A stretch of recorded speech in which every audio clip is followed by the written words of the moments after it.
स्वागत है दोस्तों। आप सुन रहे हैं कहानी वार्ता अपने दोस्त विक्रम के साथ। शुरू करते हैं गुरु का गुरु का पार्ट 5। शाम के 5 बज रहे थे। कैदियों का खाना कैदियों का रात का खाना शुरू हो गया था। पहले की तरह ही वीरेंद्र त्यागी और माले साथ बैठे थे और खाना खा रहे थे। गुरु, माले फुसफुसाया, कल मुंबई के लिए अपनी सवारी निकलेगी? तूने पूरी तैयारी कर ली? सब निपटा लिया। पेट्रोल थोड़ा सा मंगवाकर ट्यूब में भर लिया है।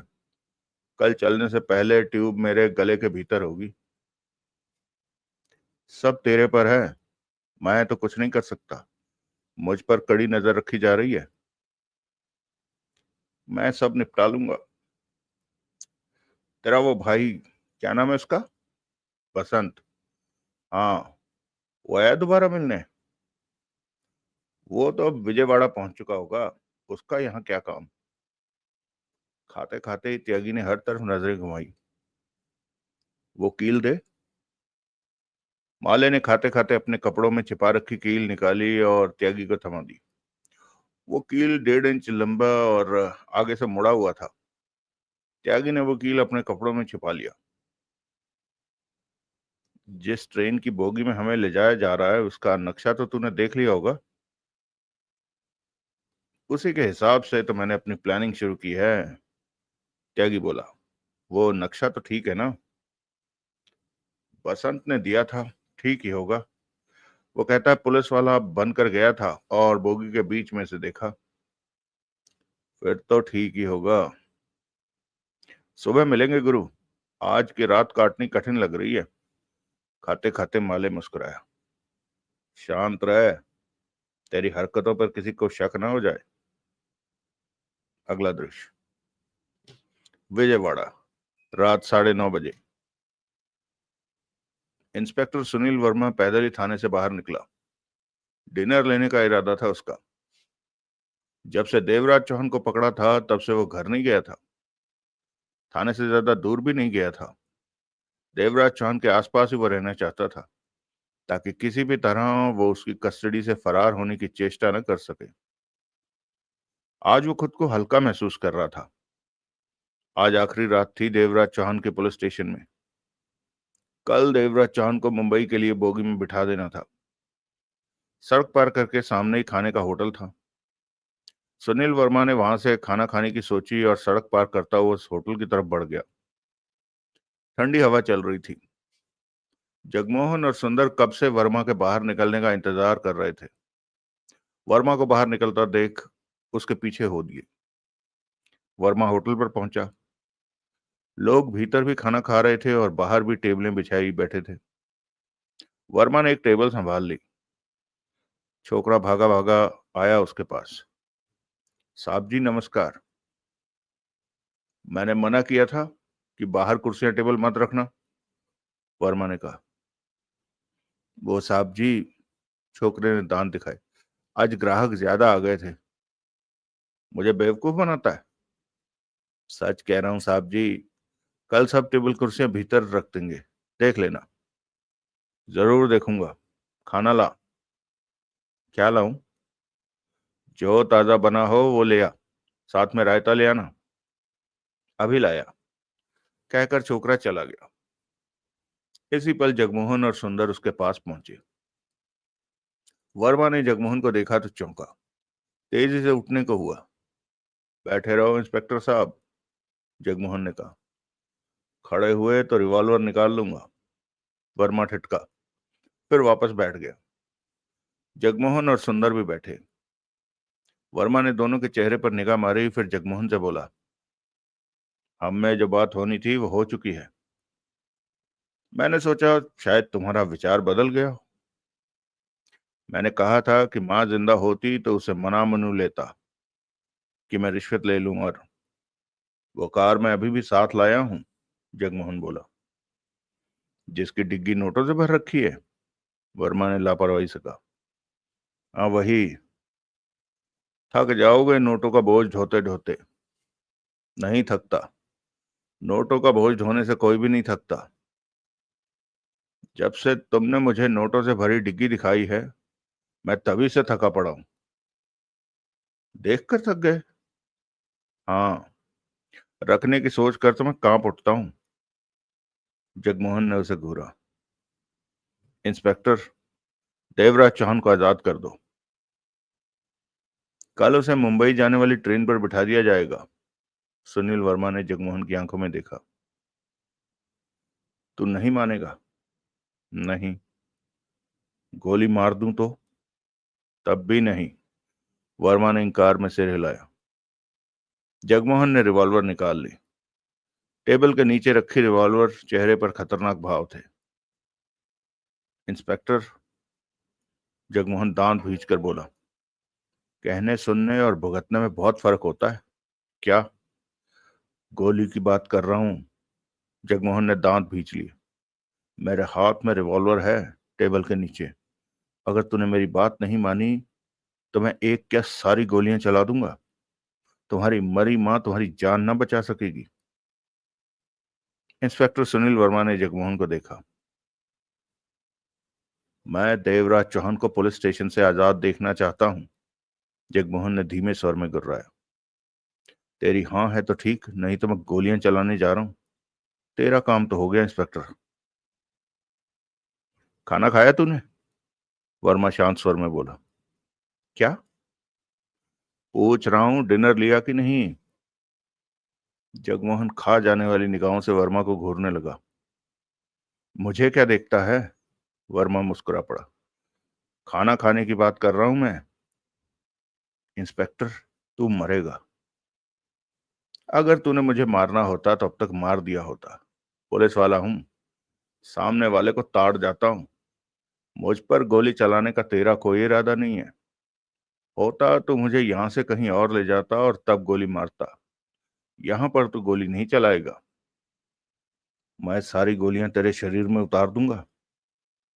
उतार। जगमोहन के दांत भिज गए। चेहरा कठोर हो गया। तेरे देवराज चौहान तेरे देवराज चौहान की देखभाल के चक्कर में मैं 4 दिन से घर नहीं गया। बीवी नाराज बैठी है। घर जाऊंगा तो मुंह फुला लेगी। अब कम से कम मुझे खाना तो खा लेने दे। मेरी तो राय है कि तू भी खा ले फिर। तभी छोकरा बड़े से थाल में खाने का सामान लाया और टेबल पर सजाने लगा। मंगवाऊं तेरे लिए? नहीं। जगमोहन भिंचे स्वर में बोला। तू ही खा ले। सुंदर ने दूसरी तरफ मुंह घुमा लिया। छोकरा चला गया। सुनील वर्मा खाना खाने में व्यस्त हो गया। जगमोहन ने गहरी सांस ली और रिवॉल्वर जेब में रखी। तूने मुझे मारना होता तो तभी मार देता, जब नोटे से भरी डिग्गी मुझे दिखाई और मैंने लेने से इनकार कर दिया था। वर्मा बोला। तू मेरी समझ से बाहर है। जगमोहन उखड़े स्वर में बोला। ऐसा कुछ नहीं है। मैं सीधा साधा पुलिस वाला हूं। नोट देखकर मुझ पर नशा नहीं चढ़ता। यही खराबी है मुझ में। ये खराबी नहीं है, पागलपन है। खराबी है, पागलपन कुछ और ही होता है। तू नहीं समझेगा। एक बात तुझे और बता दूं। क्या? मैं तेरे जैसों से डरता नहीं। खाते हुए सुनील वर्मा ने कहा। क्या? ठीक सुना तूने। मैं चाहूं तो तुझे यहां से जाने न दूं, लेकिन सोचता हूं तो जो पहले से ही मरा हो उसे क्या मारना। मैं मरा हूं? मेरी नजरों में। साबित कर। जगमोहन के चेहरे पर खार के भाव आ गए हैं। मैं पुलिस वाला हूं। मेरी निगाहों में हर कानून तोड़ने वाला मुसीबत में है। वो देर सवेर कानून के हत्थे चढ़े गई। कुछ लोग ये सोच लेते हैं कि वो कानून से बच गए, लेकिन कानून से नहीं बचा जा सकता। तू तो ये साबित कर रहा था कि मैं मरा हूं। हाँ, एक दिन देवराज चौहान की तरह तू भी कानून के हाथों में आ जाएगा। तब तू मरा हुआ ही होगा, क्योंकि तेरी आजादी छिन चुकी होगी, पर कट चुके होंगे। तब तू सलाखों के साथ खेला करेगा। जगमोहन सुनील वर्मा को देखता रहा। सुंदर ने पहलू बदलकर जगमोहन से कहा, चलते हैं। बेटे, तू भी नहीं बचेगा। वर्मा ने सुंदर को देखा। सुंदर के चेहरे पर बेचैनी दिखने लगी। छोड़ क्यों नहीं देते ये सब? सुनील वर्मा बोला। जिस रास्ते पर मैं हूं वहां से वापस नहीं लौटा जा सकता, जगमोहन ने शांत स्वर में कहा। सब बकवास है, तू एक बार हाँ कर। मैं इंस्पेक्टर, जिस तरह तू पुलिस वाला बनकर कुछ बातें ठीक कहता है, उसी तरह मैं कानून तोड़ने वाला भी ठीक कहता हूँ। इस रास्ते पर वापसी की कोई जगह नहीं है। वापसी का मतलब है सारी उम्र की जेल। तो बुरा क्या है इसमें? इससे तो अच्छा है मैं खुद को गोली मार लूं। लेकिन ये सब नहीं होगा। मुझे मेरा काम करने दे, तू अपना काम कर। जगमोहन का स्वर सख्त होने लगा। ये बता, तू देवराज चौहान को किस तरह छोड़ेगा? किसी भी तरह नहीं, सुनील वर्मा का दृढ़ स्वर था। मैं अपनी गिरफ्तारी दे सकता हूं अगर तू देवराज चौहान को छोड़ने का वादा करे। मैं पागल नहीं हूं। क्या मतलब? बिल्ली के बदले शेर छोड़ दूंगा? मुझे अक्लमंद कौन कहेगा? मैं बिल्ली हूं? जगमोहन के दांत बिछ गए। उदाहरण दिया है मैंने, तू बुरा क्यों मान जाता है? जगमोहन ने सुंदर से कहा। चल, ये नहीं मानेगा। मैंने तो पहले ही कहा था, सुंदर उठते हुए बोला। ये गलती से पुलिस में भर्ती हो गया है। तेरा क्या ख्याल है, क्या करना चाहिए था मुझे? वर्मा ने सुंदर को देखा। कुछ भी कर, लेकिन तू पुलिस की वर्दी पहनने का लायक नहीं है। इसलिए कि मैं रिश्वत नहीं लेता? वर्मा ने कड़वे स्वर में कहा। भाड़ में जा। जगमोहन और सुंदर वापस सड़क की तरफ बढ़ गए। इंस्पेक्टर सुनील वर्मा उन्हें जाते देखता रहा, फिर बड़बड़ा उठा। इंसानियत बाकी है इस जगमोहन में। कोई दूसरा होता तो पक्का मुझे गोली मार देता। अगला दृश्य। तुम्हारी जगह मैं होता तो उसके घुटने पर एक गोली जरूर मारता, सुंदर ने गुस्से से कहा। उससे क्या होता? जगमोहन मुस्कुराया। साले को याद तो रहता कि हमसे मिला था। वो तो उसे वैसे भी याद रहेगा। नोटों से भरी डिग्गी को वो कभी नहीं भूल पाएगा, बेशक उसने नहीं लिए वो नोट। वो उसे हमेशा याद रहेगी। और अगर मैं उसके घुटने में गोली मार देता तो पुलिस में यही बात फैलती कि जगमोहन ने पुलिस वाले पर हमला किया, परंतु गोली टांग में लगी। उसके बाद सारी पुलिस व्यक्तिगत तौर पर हमारे खिलाफ हो जाती। जहां भी पुलिस को मौका मिलता वो हमें ना छोड़ती। इधर देवराज चौहान मुझे उल्टा लटका देता। ये तो जाती है कि पुलिस को कुछ मत कहो। ये समझदारी है। पुलिस का ध्यान ठीक तरह से आज तक हमारी तरफ नहीं गया, क्योंकि हमने पुलिस से कभी झगड़ा नहीं किया। वो देवराज चौहान को नहीं छोड़ रहा। अब क्या करें? मौके की तलाश। कल जब देवराज चौहान को थाने से स्टेशन ले जाया जाएगा, तब मौका देखेंगे। तू एक काम कर। क्या? पता कर कि कल किस ट्रेन के साथ वो बोगी लगाई जाएगी। उस ट्रेन की टिकटें बुक करा मुंबई के लिए। हो सके तो कैदियों वाली बोगी के साथ के डिब्बे में टिकट बुक कराना। ठीक है, मैं अभी जाता हूँ। लेकिन पहले अपनी पहचान वाले पुलिस वाले से पता कर लूं कि कैदियों की बोगी ट्रेन में कहां पर लगाई जाएगी। ये काम करके ही होटल आता हूं। तो होटल पहुंच। ठीक है। अगला दृश्य। Inspector Sunil Verma police station में सीधा देवराज चौहान के पास पहुंचा। देवराज चौहान फर्श पर बैठा दीवार से टेक लगाए कच ले रहा था। दो हथियारबंद पुलिस वाले मुस्तैदी से बाहर खड़े थे। सब ठीक है? वर्मा ने उन पुलिस वालों से पूछा। Yes sir. आज की रात आंखें खुली रखना। आखिरी रात है हमारे देवराज चौहान साहब कोई खेल ना खेल जाए। मुस्कुराकर कहते हुए वर्मा ने देवराज चौहान को देखा। देवराज चौहान वर्मा को ही देख रहा था। चाय वगैरह चाहिए तो मंगवाऊं? वर्मा बोला। नहीं। भागने की सोच रहे हो? वर्मा पुनः मुस्कुराया। मुझे मालूम है कि मैं यहां से भाग नहीं सकता। क्यों? क्योंकि तुम खुद हर वक्त यहीं रहते हो। इस तरह मुझे मौका कैसे मिलेगा? अपना यार तो समझदार है। अभी खाना खाकर आया हूं मैं, सुनील वर्मा ने कहा। तेरा यार मिला? जगमोहन? वही तो है तेरा। रिश्वत देने के लिए मुझे रिवॉल्वर दिखाई कि मैं ले लूं, तुझे यहां से बाहर निकालूं। लेकिन मुझे पता था कि वो गोली नहीं चलाएगा, मुझे सिर्फ डराने की कोशिश कर रहा है। देवराज चांद उसे देखता रहा। वो अपनी गिरफ्तारी भी देने को तैयार था। गिरफ्तारी? क्यों? देवराज चांद की आंखें सिकुड़ी। ताकि तुझे छोड़ दूं और उसे गिरफ्तार कर लूं। देवराज चांद ने गहरी सांस ली। अपनी पूरी कोशिश कर ली उसने मुझे तैयार करने में। सुनील वर्मा मुस्कुरा रहा था। जब वो इतना कह रहा था तो तुम्हें उसकी बात मान लेनी चाहिए थी। देवराज चांद भी मुस्कुराया।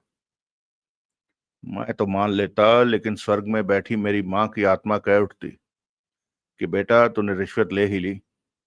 माँ का दिल दुखता। जब वो जिंदा थी तब उसका दिल न दुखाया, तो मरने के बाद क्यों उसे तकलीफ दूं?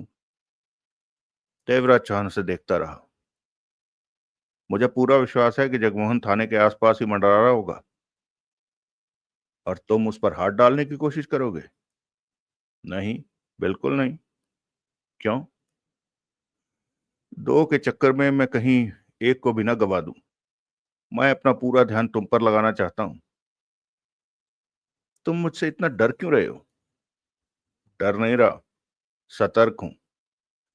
मेरे अफसर ने कहा है कि तुम पर हर वक्त कड़ी नजर रखी जाए, वरना तुम तो पिंजरे के साथ ही उड़ जाओगे। आखिर हिंदुस्तान के नंबर 1 डकैती मास्टर हो। तुम जो भी कर जाओ वही कम है। मैंने तुम्हारी डकैतियों के बारे में अखबारों में पढ़ रखा है। अखबार वालों ने तुम्हारी तारीफों में कसीदे लिख छोड़े हैं। तुम अखबार वालों की बातों पर विश्वास करते हो? देवराज चांद ने कश लिया। क्यों ना करूं? वो गलत तो नहीं लिखते? देवराज चांद ने कुछ नहीं कहा। बात तुम्हारे यार जगमोहन की हो रही थी। संभाल कर रखना उसे। ऐसे यार मैंने तो कभी नहीं देखे। जितनी चिंता उसे तुम्हारी, उतनी तो तुम्हारी मां को भी नहीं होगी। अगला दृश्य। रात 11 बजे। Inspector Sunil Verma police station में कुर्सी पर अधलेटा सा आंखें बंद किए पड़ा था। 10 मिनट पहले ही देवराज चांद पर नजर मार कर आया था। सुरक्षा व्यवस्था से वो निश्चिंत था। तभी टेबल पर पड़े फोन की बेल बजी। वर्मा की आंखें खुली। सीधा होकर बैठा, रिसीवर उठाया। Hello, inspector Verma. दूसरी तरफ कमिश्नर मोगली था।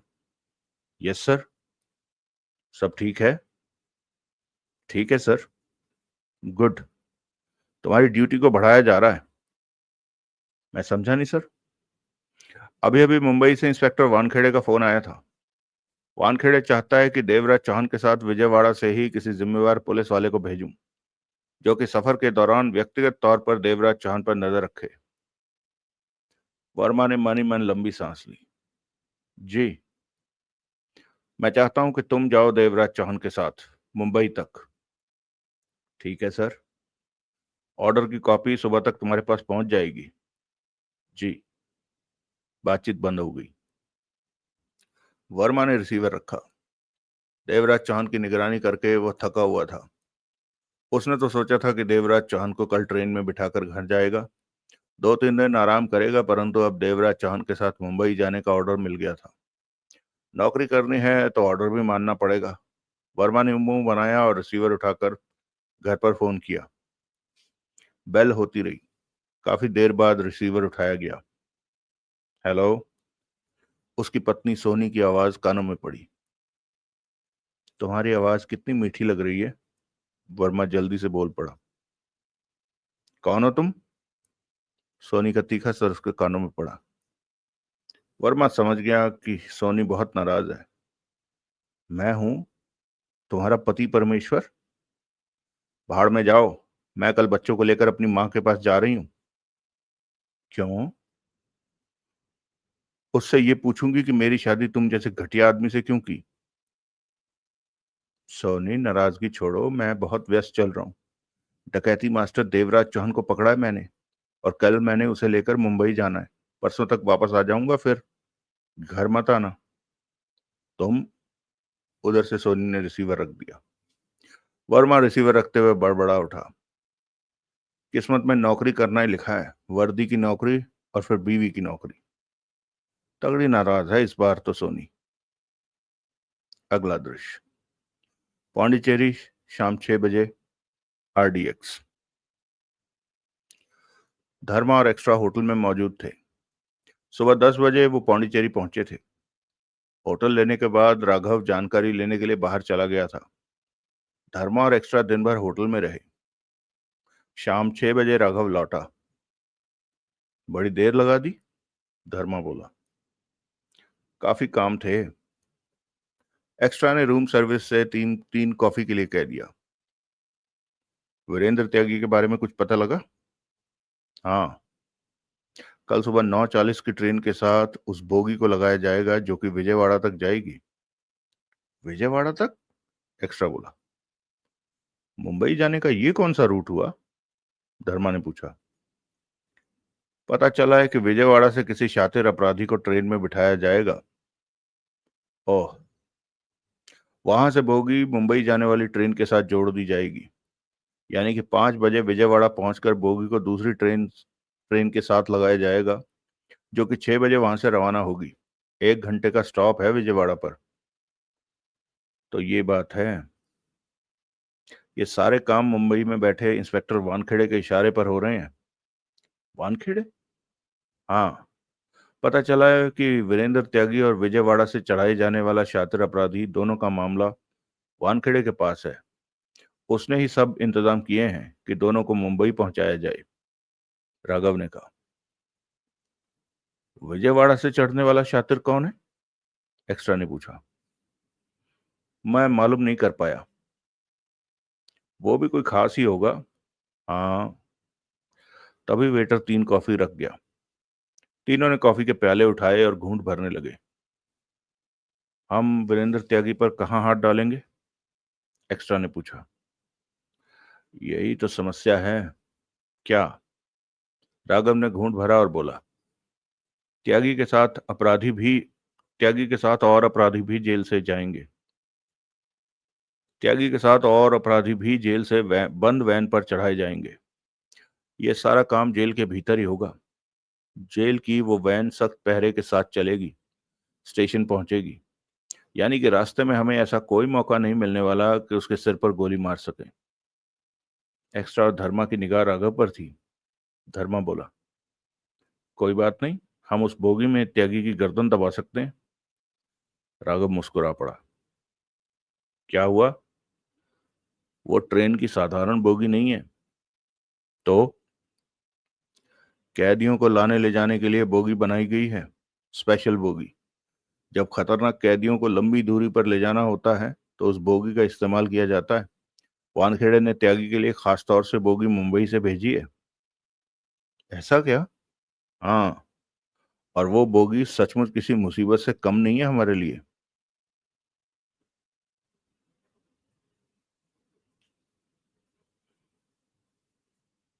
तुम्हें कैसे पता? तुमने देखी वो बोगी? हाँ, स्टेशन के चीफ सिक्योरिटी ऑफिसर अजीत बैरी को 10,000 रुपए देना पड़ा, तब जाकर वो मुझे बोगी के भीतर ले चलने को तैयार हुआ। मैंने सब कुछ देखा और उसने वहां के सुरक्षा इंतजामों के बारे में भी बताया। तो वो बोगी बख्तरबंद गाड़ी से भी जबरदस्त है। हम उस बोगी में प्रवेश नहीं कर सकते। उसमें सिर्फ कैदी होंगे और पुलिस वाले होंगे।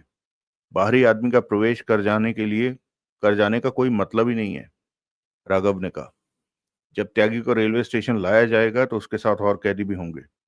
वो पुलिस के सख्त पहरे में होंगे। लेकिन हम तो दूर रहकर गोली मार सकते हैं उसे, धर्मा कह उठा। और त्यागी को पता भी नहीं चलेगा कि वो क्यों मारा गया। राघव ने धर्मा को देखा। धर्मा खामोश रहा।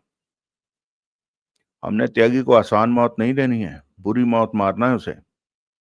देवराज चौहान बनकर वो हमें तगड़ा धोखा देता रहा। उसे मौत देने से पहले उसे समझाना है कि हमसे पंगा लेकर उसने जिंदगी की सबसे बड़ी भूल की। आसान मौत नहीं मारेंगे उसे। तुम ठीक कहते हो, एक्स्ट्रा बोला। तो फिर त्यागी पर हाथ कैसे डाला जाएगा? धर्मा ने पूछा। अभी तो कुछ भी नजर नहीं आ रहा।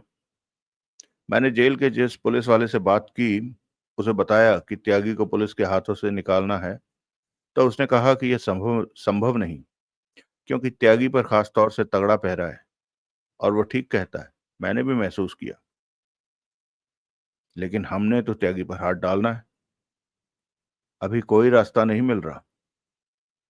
तो क्या करेंगे हम? एक ही रास्ता है। ट्रेन में विजयवाड़ा की टिकट बुक करा लेते हैं। हम भी उसी ट्रेन में रहेंगे। रास्ते में कहीं मौका मिला तो, और अगर मौका नहीं मिला तो? इस बारे में मैं क्या कहूं? मिला तो त्यागी का काम कर देंगे। आरडीएक्स की नजरें मिली। त्यागी को वानखेड़े तक नहीं पहुंचना चाहिए। एक्स्ट्रा होंठ बीच कर बोला, वो हमारा शिकार है। तो उस ट्रेन की टिकट बुक कराओ। कैदियों वाली बोगी उस ट्रेन के बीच लगाई जाएगी। कोशिश करना कि उसी बोगी के आसपास के डिब्बे की टिकट हमें मिल जाए। इस तरह हमें काम करने में आसानी होगी। विजयवाड़ा तक हम कुछ न कर सके तो हमारी पूरी पूरी कोशिश होगी कि विजयवाड़ा से ट्रेन चलने के बाद हम अपने काम को हर हाल में अंजाम दे दें। अगला दृश्य, पौंडीचेरी।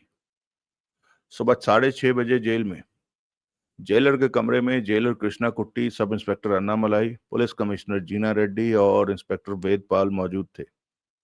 कमरा भीतर से बंद कर रखा था। जेलर इंस्पेक्टर वेदराम को उन अपराधियों की फाइल दिखा रहा था जिन्हें आज ट्रेन की बोगी में सवार कराना था, और कुछ को विजयवाड़ा उतारना था और कुछ को मुंबई तक ले जाना था। वीरेंद्र त्यागी के बारे में तो तुम जान ही चुके हो, कृष्णा कुट्टी ने कहा, और उसके सामने एक फाइल को खोला। 50 बरस के एक व्यक्ति की तस्वीर लगी हुई थी। ये जमीर खान है, लेकिन लाहौरी के नाम से जाना जाता है। एक नंबर का मक्कार है। इस पर जालसाजी के इतने बड़े बड़े मुकदमे दर्ज है कि सबकी सजा भुगतने के लिए इसे कम से कम 3 बार जन्म लेना पड़ेगा। मीठा बोलता है और सामने वाले का सगा बनकर उसे चपत लगा देता है। मेरे ख्याल में ऐसे आदमी को देश का विदेश मंत्री होना चाहिए। वेदराम मुस्कुरा पड़ा। अब ये दूसरी फाइल देखो। कृष्णा कुट्टी ने दूसरी फाइल का पन्ना पलटा, जिस पर 30-35 बरस के व्यक्ति की तस्वीर लगी थी। ये दुमका है, खतरनाक अपराधी है। 35 बरस का है।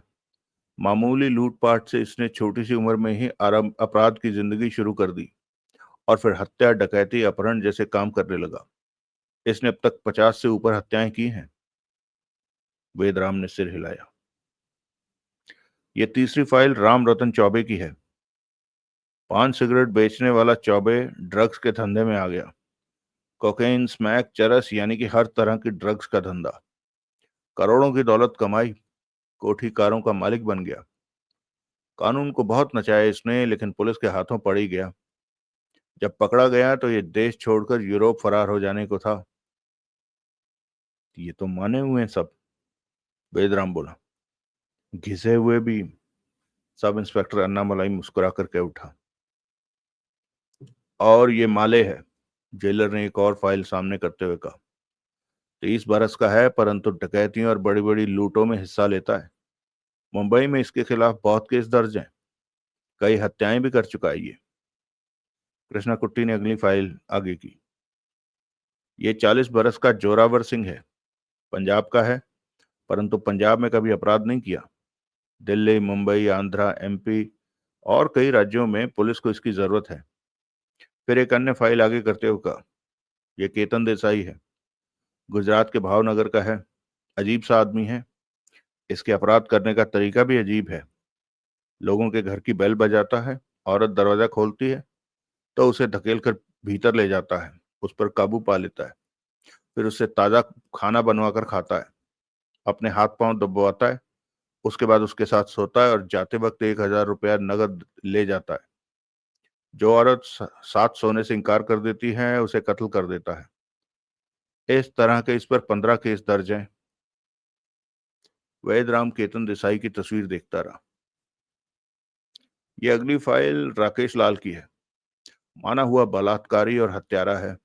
इसे पागल कहा जाए तो गलत ना होगा। इसने जितने भी बलात्कार किया, उसकी हत्या की। इसने जिसका भी बलात्कार किया उसकी हत्या कर दी, फिर उसके शरीर के छोटे छोटे टुकड़े करने में घंटों लगा देता था। इस पर करीब 35 केस दर्ज हैं, बलात्कार और हत्या के। बहुत खतरनाक है सब। ये 7 फाइलें हैं। 4 कैदी और हैं, परंतु वो साधारण हैं। उनके बारे में बताने की जरूरत नहीं। उन्हें विजयवाड़ा तक जाना है। वेदराम ने जीना रेड्डी को देखा। ठीक है सर, मैं इन लोगों के बीच कैदी बनकर जाऊंगा। गुड। हथियार अपने साथ रखना कि कैदियों के साथ रहने वाला हथियार नहीं रखेगा, सब इंस्पेक्टर अन्नामलाई बोला। क्या मतलब? वेदराम ने उसे देखा। सॉरी सर, अन्नामलाई बोला। मेरा ओहदा आपसे छोटा है, परंतु कैदियों को ले जाने वाला इंचार्ज मैं हूँ। बरसों से मैं कैदियों को ले जाने की ड्यूटी कर रहा हूँ। मेरे पास पुलिस वाले जो भी होते हैं, उनके पास हथियार के नाम पर सिर्फ डंडा होता है। सिर्फ मैं एक रिवॉल्वर रखता हूँ, वो भी मेरे पास नहीं रहती। सफर के दौरान वैन में सुरक्षित जगह पर छिपी रहती है। ऐसा क्यों? क्योंकि कैदी कभी भी कोई शरारत कर सकते हैं। पुलिस वालों के हथियार छीनकर भारी गड़बड़ कर सकते हैं। अगर कैदियों के हाथ हथियार नहीं लगेगा तो वो ज्यादा गड़बड़ नहीं कर सकेंगे। हद से हद फरार होंगे तो फिर पकड़ में आ जाएंगे, अन्ना मलाई ने कहा।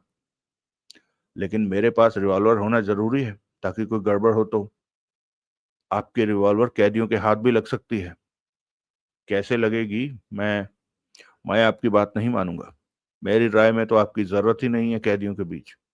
मैं और तीन अन्य पुलिस वाले मैं और अन्य 3 पुलिस वाले सब कुछ संभाल लेंगे। वैसे भी उस बोगी के इंतजाम ऐसे हैं कि कोई कैदी अपनी हरकत नहीं कर सकता। वेदराम कुछ कहने लगा कि जीना रेड्डी ने कहा, तुम अपनी रिवॉल्वर मुझे दे दो।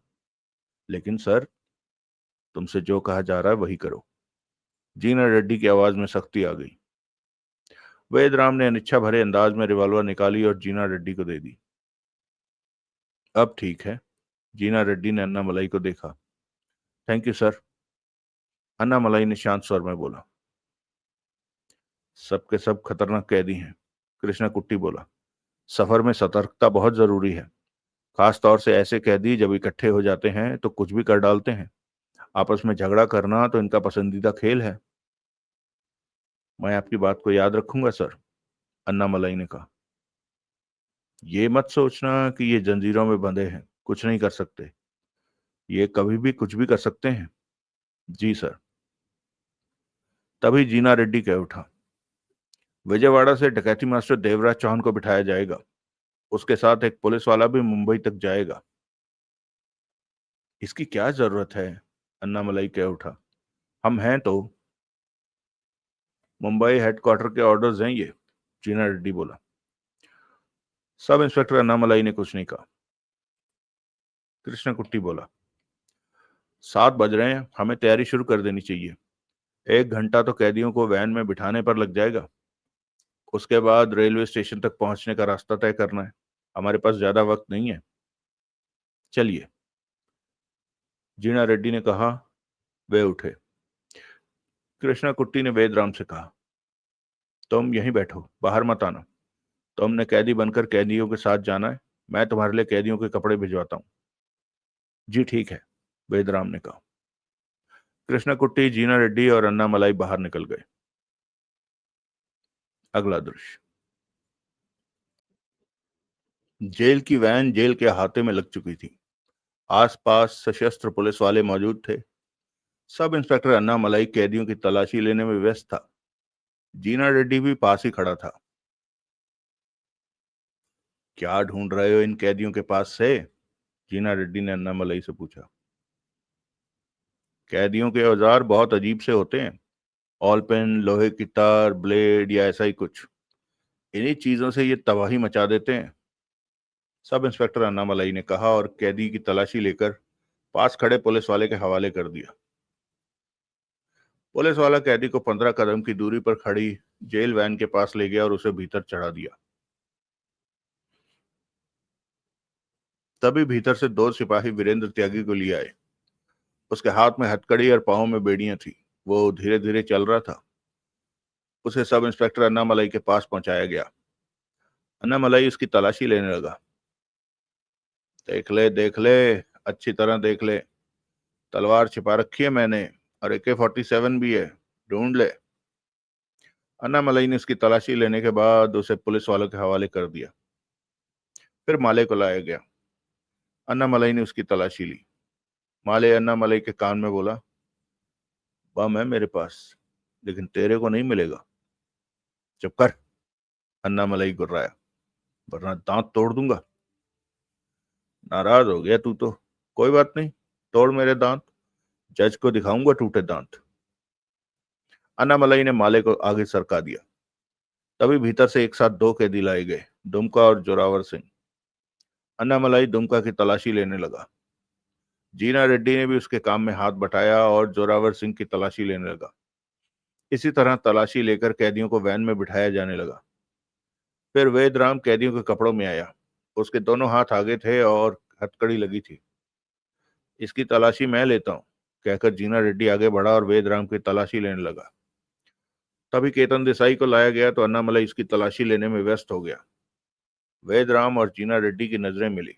जीना रेड्डी ने सबकी नजरों से बचाकर जेब में डाल रखी रिवॉल्वर निकाली और वेदराम के पैजामे में फंसा दी। वेदराम चौंका, फिर संभल गया। ले जाओ इसे, जीना रेड्डी बोला। पुलिस वाला वेदराम की बाह पकड़े जेल वैन की ओर बढ़ गया। इसी तरह एक एक कैदी की तलाशी लेकर उसे वैन में डाला गया। 8:10 पर जेल वैन का स्टेशन की तरफ का सफर शुरू हुआ। वैन के भीतर भी सशस्त्र पुलिस वाले मौजूद थे और आगे की सीट पर भी। एक जीप वैन के पीछे चल रही थी। देखते ही देखते वो सब जेल से बाहर निकलते चले गए। जेल का बड़ा फाटक बंद हो गया। कृष्णा रेड्डी और जीना रेड्डी और कृष्णा कुट्टी की नजरें मिली। काम खत्म हुआ। गलत हो, काम खत्म हुआ, जीना रेड्डी बोला। गलत हो? क्यों? इतने खतरनाक कैदी, वो भी सब एक साथ सफर कर रहे हैं। कृष्णा कुट्टी ने कहा, भगवान से यही मांगो कि सफर आराम से कटे। तुम्हें क्या लगता है कि सफर आराम से नहीं कटेगा? जीना रेड्डी ने पूछा। मैं कुछ नहीं कह सकता, लेकिन अपराधियों को मैं तुमसे ज्यादा जानता हूं, क्योंकि जेल का जेलर हूं। हर वक्त इनके बीच ही रहता हूं। ये कभी भी शांत नहीं रह सकते। कैद में आजादी की इच्छा में डूबे रहते हैं और आजाद होने के लिए कुछ भी कर सकते हैं। जब इन्हें मौका ही नहीं मिलेगा तो मौका ये ढूंढ लेते हैं। परंतु कैदियों की बोगी में जो इंतजाम होने के बारे में सुना है, उससे मुझे तसल्ली है कि बोगी में पहुंच जाने के बाद ये लोग अपनी हरकतें नहीं कर सकेंगे। कृष्णा कुट्टी ने कहा, मुझे सिर्फ वीरेंद्र त्यागी की चिंता है कि वो ठीक ठाक वानखेड़े तक पहुंच जाए। मुझे कैदियों से ज्यादा उन पुलिस वालों की चिंता है जो कैदियों के साथ होते हैं। तुम घबरा क्यों रहे हो? नहीं कमिश्नर, मैं सच बयान कर रहा हूं। कैदियों की बगावत मैंने देखी है। तुम इस बारे में कुछ नहीं जानते। तुम्हारा कहना ठीक हो सकता है, जीना रेड्डी मुस्कुराया। आओ, एक एक कप चाय हो जाए, उसके बाद चले जाना, कृष्णा कुट्टी ने कहा। अगला दृश्य। स्टेशन पर बोगी से चलने से पूर्व एक बार फिर उनकी तलाशी ली गई। प्लेटफॉर्म का काफी बड़ा हिस्सा पुलिस ने घेर रखा था। आम आदमी तो उस तरफ आ भी नहीं सकता था। तमाशबीनों की तरह दूर खड़े लोग इन अपराधियों को देख रहे थे। वो वो बोगी भी बाहर से अजीब लग रही थी, क्योंकि उसमें कोई खिड़की न थी। एक किनारे पर एक दरवाजा ही नजर आ रहा था। वहां 30 के करीब पुलिस वाले थे। 4 को बेड़ियां और जंजीरों में बांधा गया था। ये थे वीरेंद्र त्यागी, दुमका, केतन देसाई और राकेश लाल। हथकड़ी में थे जोरावर सिंह, माले, राम रतन चौबे और जमीर खान। और इनके साथ अन्य 4 कैदी थे, यानी कि कुल 12 कैदी थे। उन्हें बोगी में बिठाया जाने लगा। सब इंस्पेक्टर अन्नामलई सबसे पहले वीरेंद्र त्यागी को भीतर लेकर गया। 2 पुलिस वाले उसके साथ थे और एक कंट्रोल रूम के पास खड़ा था। बोगी का माहौल देखते ही त्यागी ने ठहाका लगाया। वाह, क्या शानदार जगह है, बढ़िया सफर कटेगा। पांव में बेड़ियां बंधी होने के कारण त्यागी धीमे धीमे चल रहा था। वो बेड़ियां अंत में हथकड़ी का रूप लेकर हाथों के भी को भी आपस में बांधे हुए थी। वो कोई भी मनमानी नहीं कर सकता था। अन्नामलाई त्यागी को लिए पिंजरे में जिस बक्से के सामने पहुंचा उस पर 4 नंबर लिखा हुआ था। चलो भीतर, अन्नामलाई बोला। भीतर? त्यागी ने पिंजरे को देखा। यहाँ बैठने का इंतजाम कहाँ है? मैं क्या खड़ा सफर करूंगा? ये देखो। अन्नामलाई ने एक कदम आगे बढ़कर ऊपर उठा फट्टा नीचे किया। ये तुम्हारे बैठने के लिए है। बैठे बैठे थक जाओ तो इसे ऊपर उठाकर खड़े कर सकते हो। ये तो बहुत तंग जगह है, ताकि तुम जैसे हरामी कैदी शरारत न कर सकें। त्यागी ने खा जाने वाली नजरों से अन्नामलाई को देखा। तूने मुझे हरामी कहा? भीतर चल, अन्नामलाई ने कठोर स्वर में कहते हुए उसे भीतर धकेला। सीधा होकर रही है सफर में, नहीं तो तू क्या कर लेगा? अन्नामलाई ने त्यागी को भीतर किया और दूर कंट्रोल केबिन की तरफ देखा। साथ ही पिंजरे पिंजरे का मजबूत दरवाजा बंद किया। कंट्रोल केबिन में मौजूद पुलिस वाला उसे ही देख रहा था। अन्नामलाई का इशारा पाकर उसने 4 नंबर लीवर नीचे कर दिया। उसी पल त्यागी के पिंजरे का दरवाजा लॉक होने की आवाज आई। साला, त्यागी जहरीले स्वर में कह उठा। खुश हो गया मुझे बंद करके? अन्नामलाई ने लॉक हुए दरवाजे को चेक किया, फिर दूसरे कैदियों को लेने के लिए दरवाजे की तरफ बढ़ गया। त्यागी आराम से फट्टे पर बैठ गया और पैनी निगाह इधर उधर घुमाने लगा। इसी तरह अन्नामलाई सावधानी से एक एक करके कैदियों को लेकर आया। त्यागी के साथ दुमका, राकेश लाल और केतन देसाई को पिंजरों में बंद किया गया। बाकी सबको कुर्सियों पर बिठा दिया गया। सबके हाथ आगे करके हथकड़ी लगा दी थी। उनमें वेदराम भी था, जो कि शांत नजर आ रहा था। 9:35 होने तक सारा काम निपट गया था। ओह, त्यागी चिल्लाया। बाथरूम जाना है, सुसु करना है। अन्नामलाई कैदियों के बीच व्यस्त था। सुना नहीं तूने? अन्नामलाई के साथ वाला पुलिस वाला, जो कि देवेन नाम का था, वो पलट कर गुर्राया। चीखता क्यों है? बाथरूम जाना है, जोर से आया है। अभी धागा देता हूं। धागा? उसका मैं क्या करूंगा? बांध लेना, कंट्रोल हो जाएगा। उल्लू का पट्टा। मैं यहीं कर दूंगा। कर दे। तेरे को गंदगी में बैठने की आदत है तो यहीं कर दे। हरामी की अकड़ तो देख। त्यागी वहीं बैठा बड़बड़ा उठा। तभी ट्रेन ने सीटी दी। चल पड़ी। राम रतन चौबे चिल्ला पड़ा। हमारी बारात चल पड़ी है, पिंजरे में से दुमका जोरों से बोला। चुप करो सालो, जोरावर सिंह बोला। अभी तो सीटी दी है। तो क्यों फिक्र करता है, चल पड़ेगी। जमीर खान और लाहौरी ने पास बैठे कैदी से कहा। तेरे को भी मुंबई ले जाया जा रहा है? विजयवाड़ा, वो बोला। क्या किया है तूने? कुछ भी नहीं, यूं ही पकड़ा गया, बेकसूर हूं। कोई नई कहानी सुना? ये कहानी मैंने भी बहुत सुनी है, लेकिन किसी ने सुनने का भी कष्ट नहीं किया, लाहौरी बोला। तूने क्या किया? कुछ भी नहीं, लाहौरी ने मुंह बिगाड़ा। साले ने खामखाई पकड़कर बंद कर दिया। मेरे साथ भी ऐसा ही हुआ है। वो तो तेरे चेहरे से ही लग रहा है, लाहौरी कड़वे स्वर में कह उठा। मैं दावे के साथ कह सकता हूं कि तेरा बाप भी हरामी था। तेरे को कैसे पता? तेरे खानदान की छाप तेरे चेहरे पर नजर आ रही है। आईना नहीं देखा क्या? वो लाहौरी को घूर कर रह गया। त्यागी ने सामने वाले पिंजरे में बंद केतन देसाई से कहा। कौन है तू? केतन देसाई, नंबर 1 बलात्कारी। तो वो केतन देसाई है तू? हाँ, मैं वही हूं। केतन देसाई ने आंखें नचाई। मेरी नजरों में नाली के कीड़े से भी बुरा होता है बलात्कारी। क्या बोला? केतन देसाई का चेहरा कठोर हुआ। लेकिन तेरी बात और है। और क्यों है? अब तू मेरा पड़ोसी बन गया है। पूरे सफर के दौरान तेरी सूरत देखकर ही जीना है। हवा में ज्यादा मत उड़, केतन देसाई ने तीखे स्वर में कहा। त्यागी मुस्कुराकर दूसरी तरफ देखने लगा। तूने क्या गुल खिलाया है? केतन देसाई कह उठा। मेरा पंगा तो पुलिस वालों से पड़ता ही रहता है, पक्की यारी है। कांड क्या किया है? कौन सा बताऊं? पहले वाला, बीच वाला या आखिरी वाला? त्यागी ने मुंह बनाकर कहा। इसका मतलब पुराना हरामी है, बहुत पुराना। पुलिस वाले बोगी का दरवाजा भीतर से बंद कर चुके थे। भीतर की लाइट और एसी चलने लगा था। कैदी अपने पड़ोसी कैदी का हाल चाल पूछ रहे थे, बातें करने लग गए थे।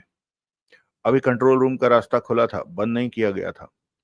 अन्नामलाई कंट्रोल के केबिन में खड़ा उंगली अन्नामलाई कंट्रोल के अन्नामलाई कंट्रोल रूम के केबिन में खड़ा जाली वाली छोटी सी खिड़की से झांकता कैदियों को देख रहा था, और वीरेंद्र त्यागी खामोशी से बैठा इधर उधर नजरें घुमा रहा था, जबकि उसके दाएं हाथ की उंगलियां बाएं हाथ की हथेली में धंसा रखे टेढ़े से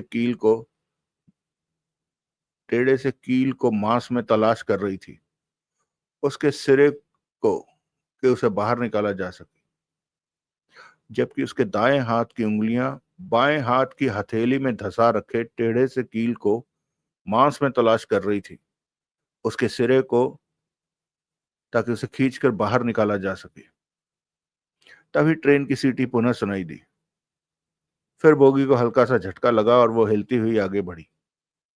ट्रेन चल पड़ी थी। सफर शुरू हो गया था। कैदियों ने शोर डालना शुरू कर दिया था। अन्नामलई जानता था कि थोड़ी देर की बात है, फिर सबने थक कर चुप हो जाना था। अगला दृश्य। ट्रेन रफ्तार पकड़ चुकी थी। कैदियों का शोर कम हो गया। वीरेंद्र त्यागी ने बाएं हाथ की कलाई के ऊपरी हिस्से में धंसा रखा वो टेढ़ा सा कील बाहर निकाल लिया और उंगलियों में फंसाकर उसे हथकड़ी के लॉक में उसने नोक डालकर घुमाते हुए ताला खोलने की चेष्टा करने लगा। इस दौरान उसकी निगाह हर तरफ जा रही थी, परंतु किसी का भी ध्यान उसकी तरफ नहीं था। दो पुलिस वाले अभी भी कैदियों की तरफ ही टहल रहे थे। तभी एक पुलिस वाला पिंजरे की तरफ आया। पानी पिला। वीरेंद्र त्यागी अपने हाथ की हरकत रोक कर कह उठा। मिलेगा अभी। कब? जब मैं प्यासा मर जाऊंगा, वीरेंद्र त्यागी गुस्से में बोला। बाथरूम जाना है वो नहीं ले जा रहे, प्यास लगी है पानी नहीं पिला रहे। तुम लोगों को समझ नहीं है कि कैदियों की देखभाल कैसे करनी है? पुलिस वाले ने त्यागी को देखा और कह उठा। क्या करेगा पानी पीकर? क्या करते हैं? साले तेरे को पहले तो सुसु लगी हुई थी, ऊपर से पानी पिएगा तो जो रोक कर रखा है बाहर आ जाएगा। मैं यहीं कर दूंगा। कर दे। वैसे तेरा इंतजाम मैं अभी करता हूँ। इंतजाम? धागा देता हूँ, बांध लेना। तेरे को छोड़ूंगा नहीं मैं। चुपचाप बैठा रहे, सब कुछ मिल जाएगा। सांस तो लेने दे, अभी सफर शुरू हुआ है, कहकर वो आगे बढ़ गया। तभी दूसरे पिंजरे में बंद दुमका की आवाज आई। ओए, इधर आ। त्यागी पुनः हथकड़ी का ताला उस टेढ़ी कील से खोलने में लग गया। पुलिस वाला ठिठका और पलटकर दुमका के पास पहुंचा। मैं तेरे को 1000 रुपए दूंगा अगर तू मेरी बात मानेगा। कैसी बात? इस साले को सुसु मत कराना। त्यागी ने सुना तो मुस्कुरा पड़ा। क्यों? तेरे से अकड़ जो रहा था, दुमका बोला। तू अपना काम कर, मुझे सलाह मत दे।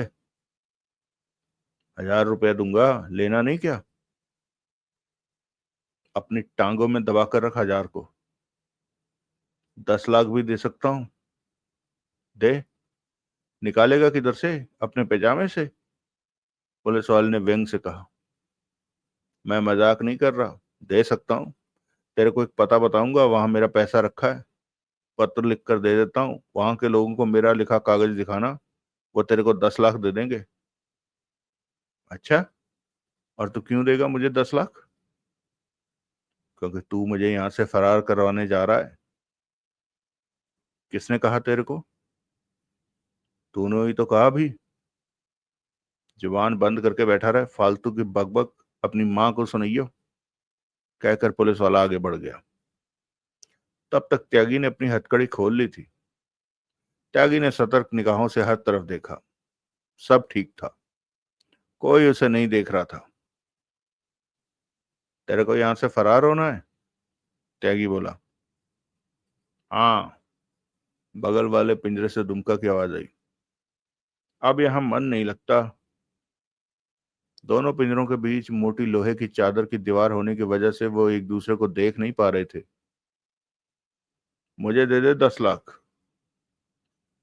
तू तो खुद बंधा पड़ा है, मुझे कहां से निकालेगा? दुमका की आवाज आई। यार, लोग मुझे गुरु कहते हैं।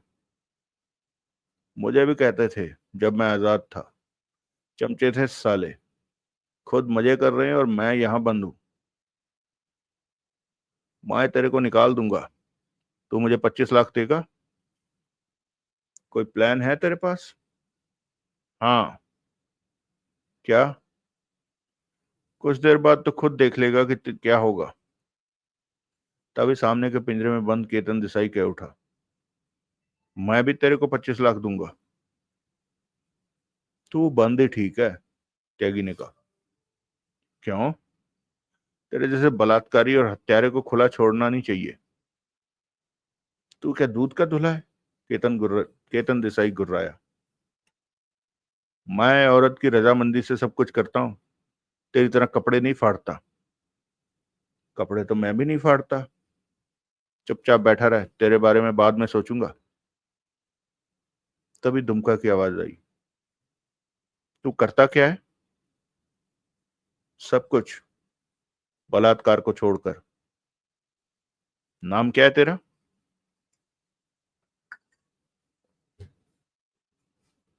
वीरेंद्र त्यागी। तूने अपने बारे में नहीं बताया। हत्या डकैती जैसे काम किए हैं। ठीक है, यह इज्जत का काम है। जेल की दुनिया में इस काम में इज्जत मिलती है।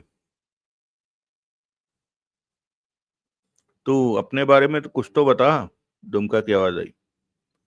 डकैती, हत्या, अपहरण, हर तरह की पंगेबाजी करता रहा हूं। रंगीन आदमी हूं। फिर तो हमारी अच्छी पटेगी। क्यों? हमारी आदतें मिलती हैं। उसी वक्त दूसरी तरफ से राकेश लाल की आवाज आई। यारो, मुझे भी यहां से बाहर निकाल लेना। हम तो निकल गए, केतन देसाई ने व्यंग से कहा, और तू बंधा रह गया। मेरा मतलब, अगर निकले तो मुझे भूल मत जाना। तू क्या गुल खिलाकर यहां पहुंचा है? जो तूने किया। बलात्कारी है तू? हाँ। फिर तो हमारी अच्छे पटेगी।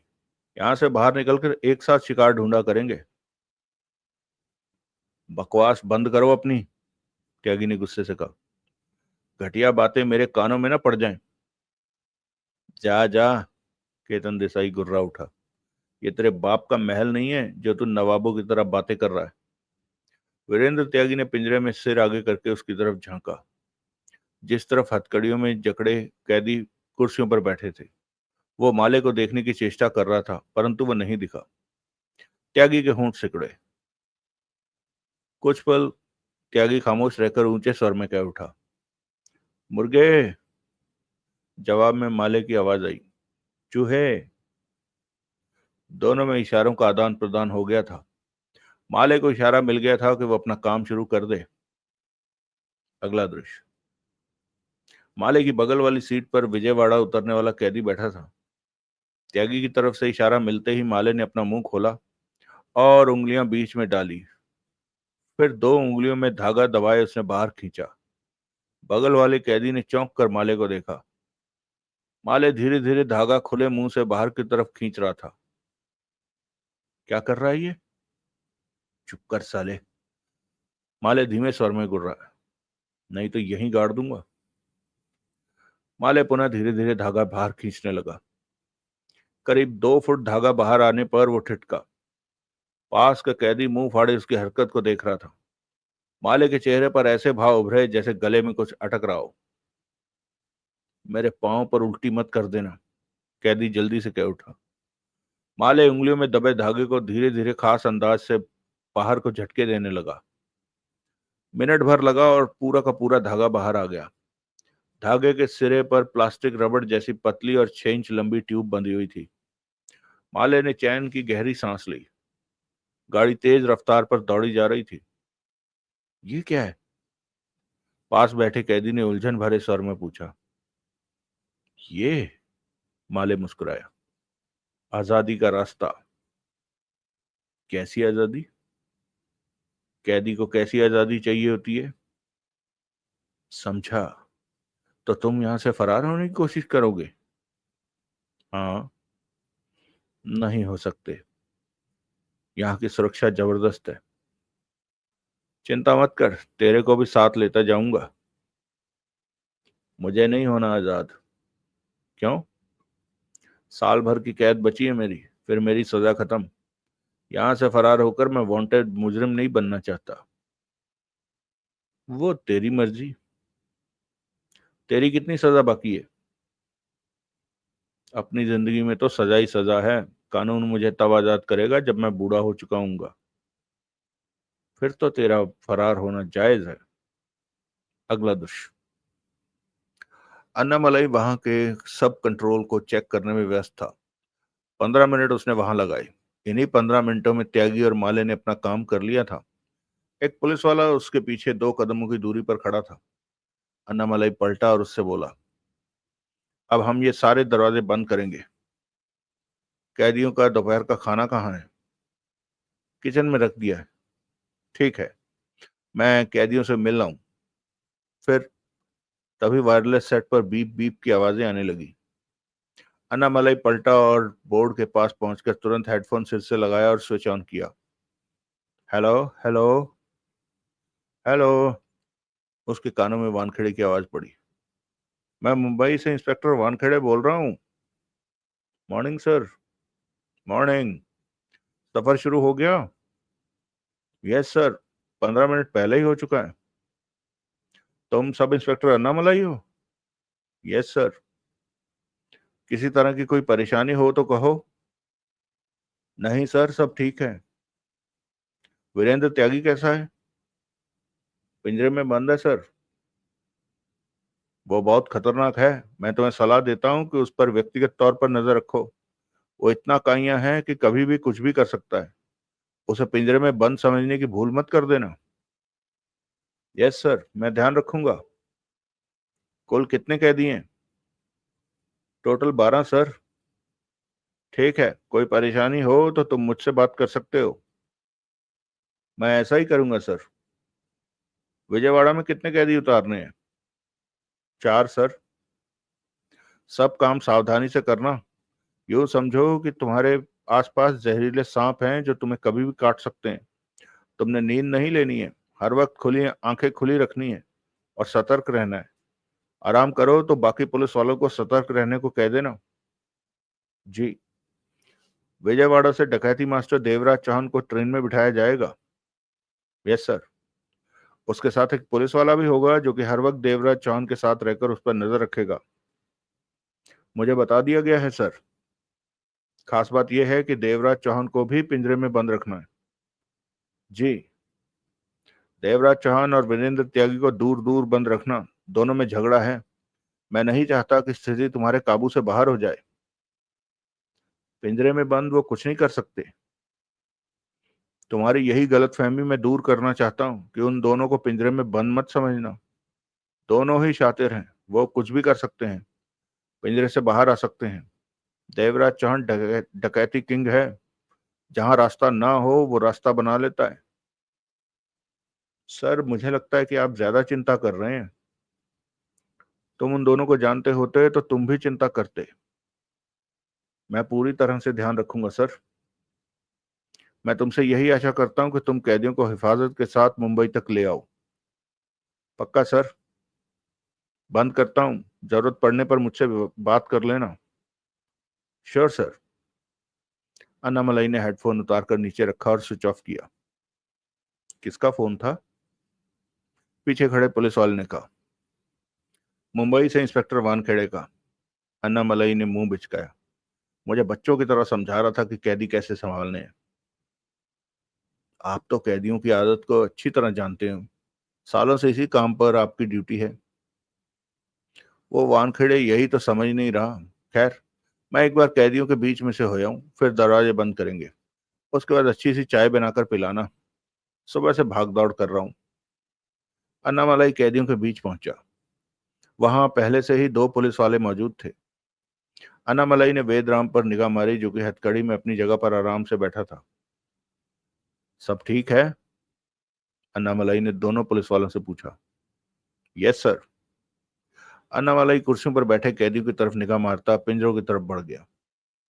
केतन देसाई, राकेश लाल, दुमका और त्यागी को देखा, फिर त्यागी के पास आ पहुंचा। आओ इंस्पेक्टर, मैं तुम्हारा ही इंतजार कर रहा था। त्यागी मुस्कुराया। तुम्हारे बंदे तो बेकार हैं। क्यों? अन्नामलाई भी मुस्कुराया। त्यागी की हथकड़ी खुली हुई थी, परंतु वो कलाइयों पर इस प्रकार पड़ी थी कि अन्नामलाई को एक बार भी इस बात का एहसास नहीं हुआ कि वो खुली हुई है। मुझे सूसू करना है और पानी भी पीना है। तुम्हें कुछ देर रुकना होगा। क्यों? कुछ जरूरी काम है, वो निपटा लें, उसके बाद तुम सबको आधा घंटा मिलेगा। फिर 2 घंटे तक किसी की जरूरत पूरी नहीं की जाएगी। उसके बाद फिर 20 मिनट मिलेंगे। पैजामे में ही निकल गया तो? वो तुम्हारी इच्छा। तुम सब पुलिस वाले बेकार हो। त्यागी ने मुंह बनाया। इंस्पेक्टर वानखेड़े को जानते हो, मुंबई वाले? अन्नामलाई ने पूछा। बहुत अच्छी तरह से। त्यागी ने होंठ सिकोड़े। वानखेड़े से तुम्हारी खास पहचान लगती है। क्यों? अभी वानखेड़े से मेरी बात हुई। वो तुम्हारे बारे में बहुत चिंतित था। कैसी चिंता? तुम्हारे फरार होने की। अच्छा, वो क्या समझता है मैं इस पिंजरे से फरार हो जाऊंगा? त्यागी हंसा। वानखेड़े यही सोचता है। और तुम्हें क्या लगता है? त्यागी मुस्कुरा रहा था। मुझे तो तुम खतरनाक नहीं लगते। ठीक लगता है तुम्हें? त्यागी ने गहरी सांस ली। इसका ये मतलब नहीं कि मैं तुम्हारे से लापरवाह हो जाऊंगा। मेरी नजर तुम पर ही है। जरूर नजर रखो। तुम्हें ये बात कभी नहीं भूलनी चाहिए कि वानखेड़े ने मुंबई से ये बोगी खास मेरे लिए ही भेजी है। अन्नामलाई ने त्यागी को घूरा। कहना क्या चाहते हो? यही कि तुम्हें मेरा ध्यान जरूर रखना चाहिए कि मैं बंद पिंजरे में कोई गड़बड़ न कर दूं। तुम सच में हरामी लगते हो, अन्नामलाई ने कहा और उसके पास से हट गया। सब कैदियों पर निगाह मारी अन्नामलाई ने। फिर उनके बीच चहलकदमी करता अन्नामलाई शांत स्वर में कह उठा। आप सबको मैं बता देना चाहता हूं कि ये जेल नहीं, जहां आपकी मनमानी चली जाएगी। इस समय सब ट्रेन में हैं और विजयवाड़ा मुंबई ले जाए जा रहे हैं। ऐसे सफर के दौरान सब कैदियों को नियमों के बीच रहना होगा। भाषण मत दे। राम रतन चौबे मुस्कुरा मुंह बनाकर कह उठा। बकवास नहीं, अन्नामलाई ने सख्त स्वर में कहा। सब अन्नामलाई को देख रहे थे। अगर किसी ने कोई शरारत की, चालाकी की, गड़बड़ी की या पुलिस वाले को गंदे इशारे किए, किसी ने थूका, किसी भी तरह की बदमाशी, मैं बर्दाश्त नहीं। तभी राम रतन चौबे ने अपनी सीट के बगल में थूक दिया। अन्नामलाई के होंठ भिज गए। मैंने थूका। अब तुम क्या करोगे? गर्दन काटोगे मेरी? राम रतन चौबे ने दांत फाड़े। मैं तुम्हारी सेवा करूंगा, अन्नामलाई ने कड़वे स्वर में कहा और आगे बढ़कर राम रतन चौबे के सिर के बाल मुट्ठी में पकड़े और चेहरे पर जोरों का घूंसा मारा। राम रतन चौबे के होंठों से पीड़ा की कराह निकली। अन्नामलाई ने उसके सिर के बाल छोड़ दिए। राम रतन चौबे मौत भरी निगाहों से अन्नामलाई को घूरने लगा। मैं तुझे छोड़ूंगा नहीं। एक बार बाहर निकल लेने दे। तू कम से कम 15 साल के लिए अंदर जाएगा, और जब बाहर निकलेगा सारे कसबल निकल चुके होंगे तेरे। तुझे नहीं भूलूंगा। बकवास मत कर वरना एक और लगाऊंगा, अन्नामलाई कठोर स्वर में कह उठा। साला कुत्ता, राम रतन चौबे बड़बड़ाया। अन्नामलाई घूमता चहलकदमी करता सबको देखता कह उठा। ये तुम लोगों के बाप का घर नहीं है। यह कानून और अपराधियों का रिश्ता है।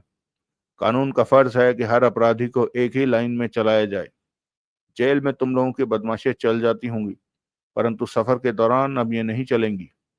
तुम सबको सीधा रखना मेरी ड्यूटी है।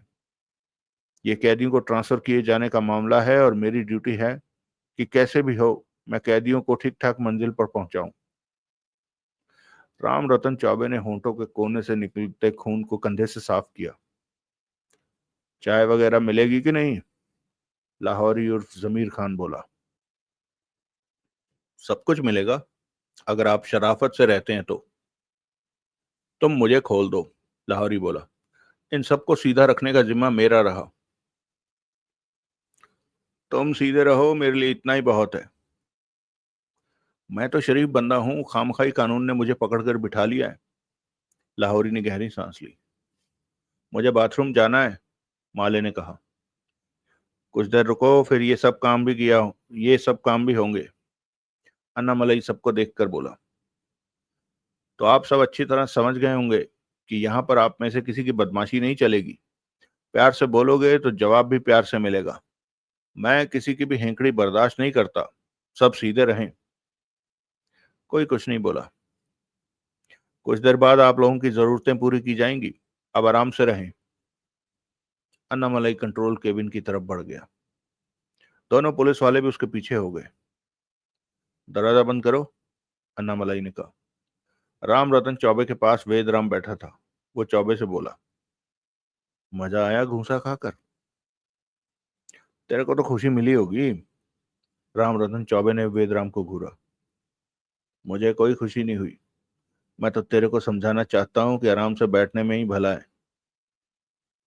मैं नहीं डरता पुलिस वालों से, वो गुर्राया। तब मैं कहाँ डरता हूँ, वेदराम बोला। लेकिन खाम मार खाते रहना भी तो ठीक नहीं है। मौका मिलने दे मुझे, साले की खोपड़ी खोल दूंगा। लगता है अभी भी तेरी तबीयत भरी नहीं। तू चुप कर साले, नहीं तो तेरी खोपड़ी खोल दूंगा। वेदराम चुप हो गया। बंद करो, अन्नामलई ने उस पुलिस वाले से कहा। पहले पिंजरों की तरफ का गेट बंद करो। केबिन कंट्रोल में खड़े पुलिस वाले ने एक बटन दबाया। उसी पल पिंजरों और कैदियों की कुर्सियों के बीच छत की तरफ से मजबूत लोहे की जालीदार गेट नीचे आना शुरू हो गया। देखते ही देखते आधे मिनट में गेट फर्श पर आकर लग गया। स्टील की मोटी तारों का मजबूत गेट था, जिसे कि हाथों से या औजारों से भी तोड़ पाना आसान नहीं था। इधर का गेट बंद करो, उस पुलिस वाले ने सफेद बटन दबा दिया। स्टील के मजबूत जंगले जैसे खुले दरवाजे फौरन बंद होने लगे। जब दोनों परतें आपस में टकराई तो उनके लॉक होने की आवाज आई। अब पिंजरे वाली जगह अलग हो गई थी और बैठे कैदियों की जगह अलग हो गई थी, और कंट्रोल रूम पुलिस वालों की जगह भी अलग हो गई थी। अन्ना मलाई ने कुर्सी खींची और बैठ गया। बाकी तीनों पुलिस वाले भी कुर्सियों पर बैठे थे। वहां से सब कैदी स्पष्ट नजर आ रहे थे। सर, पुलिस वाला अन्ना मलाई से बोला, ये बोगी कैदियों को बिठाए रखने में कामयाब है। सच में ये एक अच्छा इंतजाम है। अन्ना मलाई मुस्कुराया।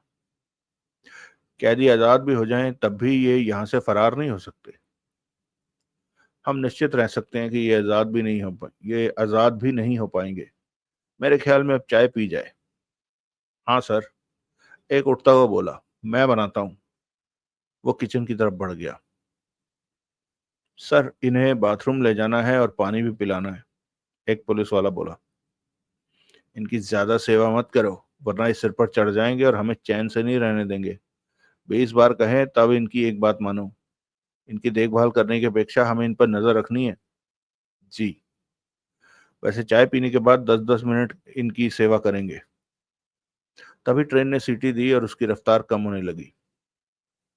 लगता है कोई स्टेशन आ गया। तभी वायरलेस सेट से सिग्नल मिलने लगे। अन्नामलाई फौरन उठा और हेडफोन सिर पर लगाकर स्विच ऑन किया। हेलो, मैं कमिश्नर जीना बोल रहा हूँ। सर, अन्नामलाई बोला। कैसा चल रहा है? एकदम ठीक सर। कोई परेशानी तो नहीं? No sir. त्यागी भी ठीक है? Yes sir.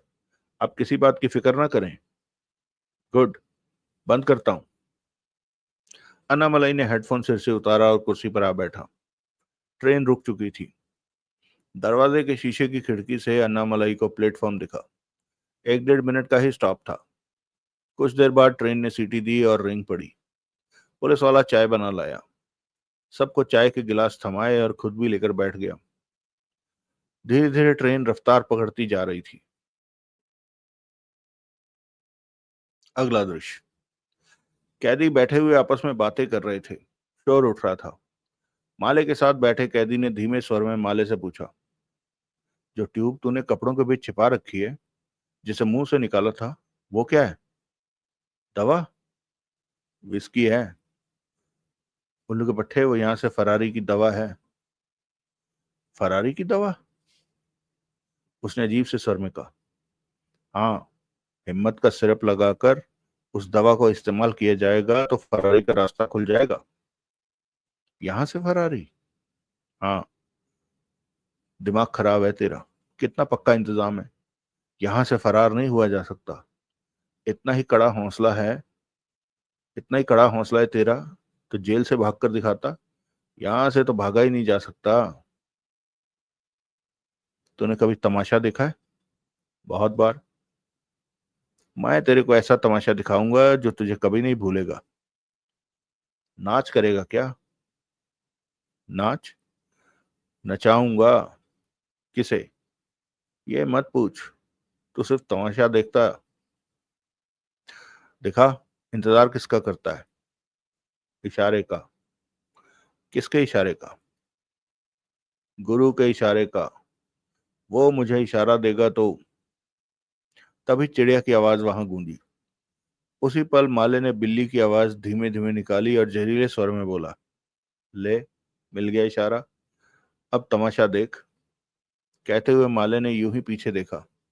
उसके पीछे बैठा वेदराम उसे ही घूर रहा था। बोला, बिल्ली की आवाज तूने निकाली? हाँ। और चिड़िया की किसने निकाली? मेरे गुरु ने। माले ने दांत दिखाए। तू ठपा रह, उखड़ने की कोशिश मत कर। यह इशारेबाजी हुई है। तुम कुछ करने जा रहे हो क्या? वेदराम कह उठा। पागल है क्या? मैं क्या करूंगा? हाथ पैर बंधे पड़े मेरे। कहकर माले ने मुंह सीधा कर लिया। ट्रेन तेजी से भागी जा रही थी। माले ने कपड़ों के भीतर से वही पतली लंबी ट्यूब निकाली।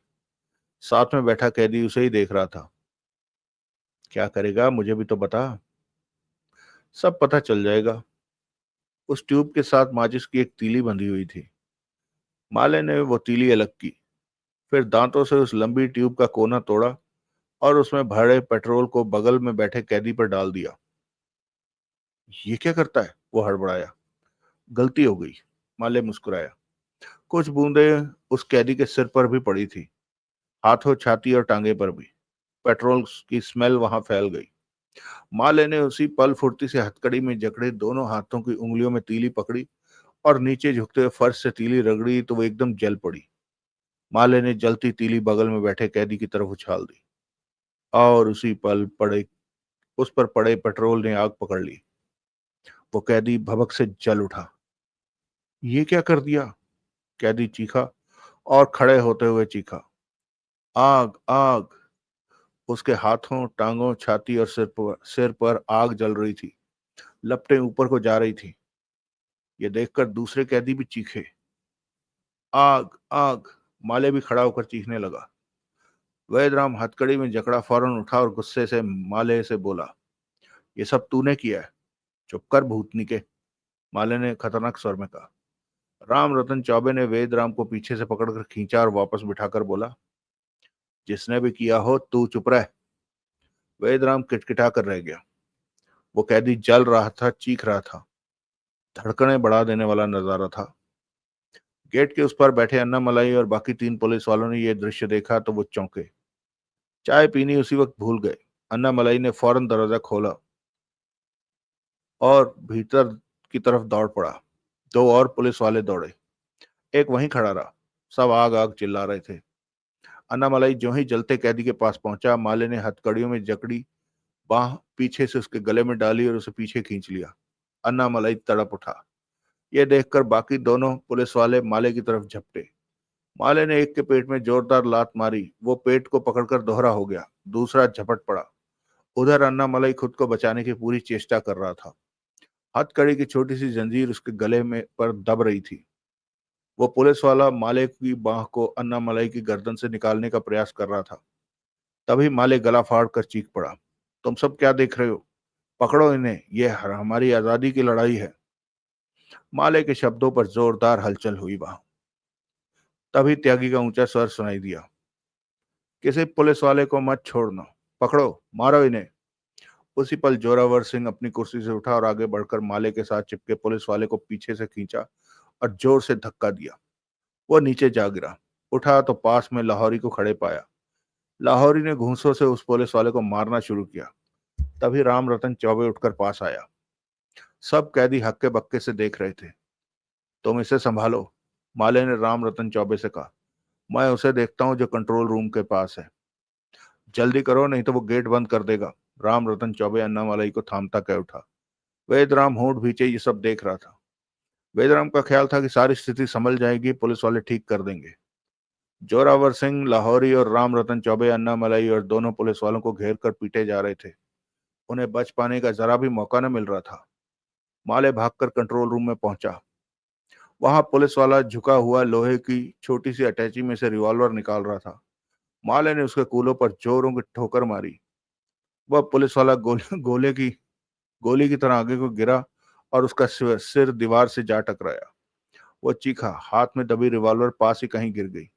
सिर को मसलता वो उठने को हुआ कि माले ने दांत भींचकर उसकी कनपट्टी पर ठोकर मारी। पुलिस वाले के होंठों से चीख निकली और वो वहीं गिरता चला गया, बेहोश हो गया। अगले ही पल माले वहां लगे सारे लीवरों को नीचे गिराता चला गया। फिर नीचे गिरी रिवॉल्वर उठाकर हाथ में ले ली। उसके चेहरे पर वहशी भाव नाच रहे थे और आंखों में खतरनाक चमक थी। अगला दृश्य। त्यागी अपनी हथकड़ी और बेड़ियां हटा चुका था। उसे पिंजरे का दरवाजा खुलने का इंतजार था। सामने मौजूद केतन देसाई ने यह सब देखा तो वो हैरानी से बोला, ये सब तूने कैसे कर दिया? हथकड़ी कैसे खोली? उधर शोर उठा हुआ था। त्यागी को यहां से कुछ भी स्पष्ट नजर नहीं आ रहा था। बता, हथकड़ी कैसे खोली? केतन देसाई ने पुनः पूछा। तभी बगल वाले पिंजरे से धुमका की आवाज आई। ये सब क्या हो रहा है? आजाद होने की कोशिशें कर रहे हैं, त्यागी ने कहा। कैसे? वो मेरा साथी है जो उधर पुलिस वालों से उलझा हुआ है। ओह, मुझे तो नजर नहीं आ रहा। अब वहां के क्या हालात हैं? मुझे भी कुछ नहीं दिख रहा। तभी इसी पल उन सब के पिंजरों के दरवाजे खुलते चले गए। उधर माले ने सारे लीवर नीचे गिरा दिए। ये क्या? केतन देसाई हक्का बक्का सा कह उठा। हम जीत गए। त्यागी फौरन बाहर निकला। दुमका और राकेश लाल भी पिंजरे से बाहर आ गए। इन चारों में त्यागी ही हथकड़ियों और बेड़ियों से आजाद था। सारा नजारा दिखाई ने। राम रतन चौबे, जोरावर सिंह और लाहौरी अन्नामलाई और दूसरे पुलिस वालों से उलझे पड़े थे। पुलिस वालों की हालत बुरी थी। एक तो नीचे गिरा पड़ा था। तभी माले भागता आया। हमने मैदान मार लिया, माले चीखा।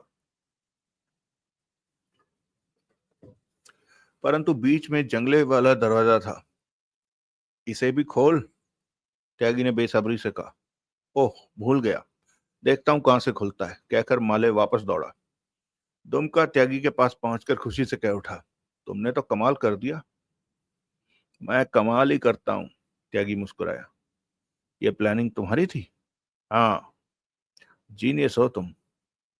तभी तो पुलिस ने पकड़ रखा है, त्यागी हंसा। हम तो सोच भी नहीं सकते थे कि इन हालातों में आजाद हुआ जा सकता है, राकेश लाल बोला। मैं सोच सकता हूं और कर भी दिखाया। तुम शानदार हो सच में। क्या नाम बताया था तुमने अपना? वीरेंद्र त्यागी। तुम अपराध की दुनिया में दूर तक जाओगे, तुम्हारा नाम चमकेगा। उल्लू के पट्टे, मुझे हवा मत दे। सच कह रहा हूं यार, गलत मत समझ। तभी उनका रास्ता रोके खड़ा जंगले नुमा ग्रिल धीरे धीरे ऊपर उठने लगा। कितना अच्छा लग रहा है। ट्रेन अपनी रफ्तार पर दौड़े जा रही थी। जंगला ऊपर उठा। त्यागी फौरन आगे लपका और अन्नामलाई पर झपट पड़ा, क्योंकि वो बहुत हिम्मत के साथ राम रतन चौबे का मुकाबला कर रहा था। चौबे अब हाफने लगा था। अगला दृश्य। वैद राम ने जब उन चारों को आजाद होते देखा तो वो समझ गया कि मामला बिगड़ गया और उसे कुछ करना होगा। तब तक त्यागी अन्नामलाई पर झपट चुका था। उधर दूसरा पुलिस वाला भी नीचे गिरा था। जोरावर सिंह और लाहौरी भी फारिग हो गए थे। राम रतन चौबे एक तरफ होकर गहरी गहरी सांसें लेने लग गया था। थक गया तू? लाहौरी उसके पास आता बोला। लड़ाई झगड़ा करने की आदत नहीं है, चौबे गहरी सांसें लेता कह उठा। तो मुझे कहाँ आदत है, परंतु इस वक्त हिम्मत दिखाना जरूरी था। तभी माले ऊंचे स्वर में कह उठा, गुरु, ये लो। त्यागी ने माले की तरफ देखा। माले ने रिवॉल्वर उसकी तरफ उछाल दी। त्यागी ने हाथ ऊपर किए आते रिवॉल्वर को पकड़ने के लिए, परंतु उसकी बाहों में फंसे अन्नामलाई ने झपट्टा मारा और रिवॉल्वर को थाम लिया। ये देखकर त्यागी ने दांत भींचकर उसकी कलाई पकड़ ली, उसका हाथ दबाया, उसके हाथ में दबी रिवॉल्वर गिराने की चेष्टा की, परंतु अन्नामलाई की उंगली ट्रिगर पर दब चुकी थी। त्यागी के हाथ पर दबाव बढ़ते ही ट्रिगर दबा, गोली चल गई। वो गोली सीधा राकेश लाल के गले में जा धसी। राकेश लाल को अगली सांस लेने का मौका भी न मिला और वो नीचे जा गिरा। त्यागी ने पुनः रिवॉल्वर नीचे गिराने के लिए उसके हाथ को झटका दिया। दबाव बढ़ने से एक के बाद एक दो फायर और हुए और कुर्सी पर बैठे दो कैदियों को गोली लगी। कैदी ने उसे नीचे गिराया और उसका हाथ जोरों से फर्श पर दे मारा। ट्रिगर दबा और एक गोली और चलने के साथ ही रिवॉल्वर उसके हाथ से निकल गई। ये गोली किसी को नहीं लगी। त्यागी ने अन्नामलाई को छोड़ा और फुर्ती से नीचे पड़ी रिवॉल्वर उठा ली। त्यागी के चेहरे पर खतरनाक भाव नाच रहे थे। बस, बहुत हो गया।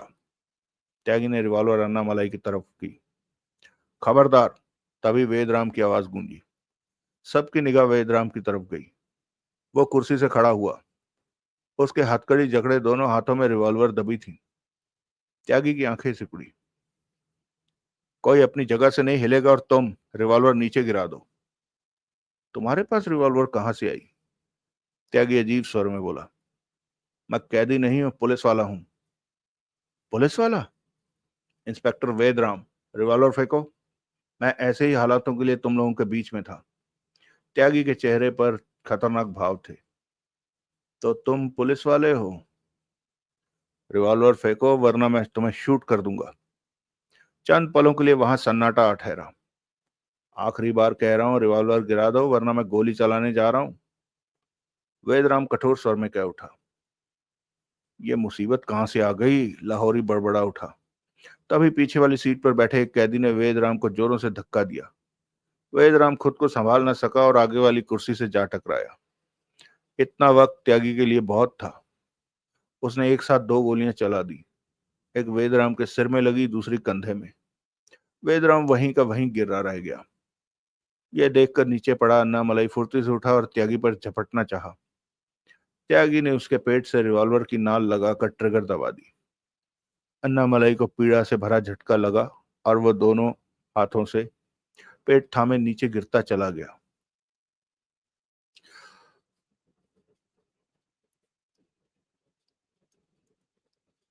वहां छाया सन्नाटा त्यागी की आवाज के साथ भंग हुआ।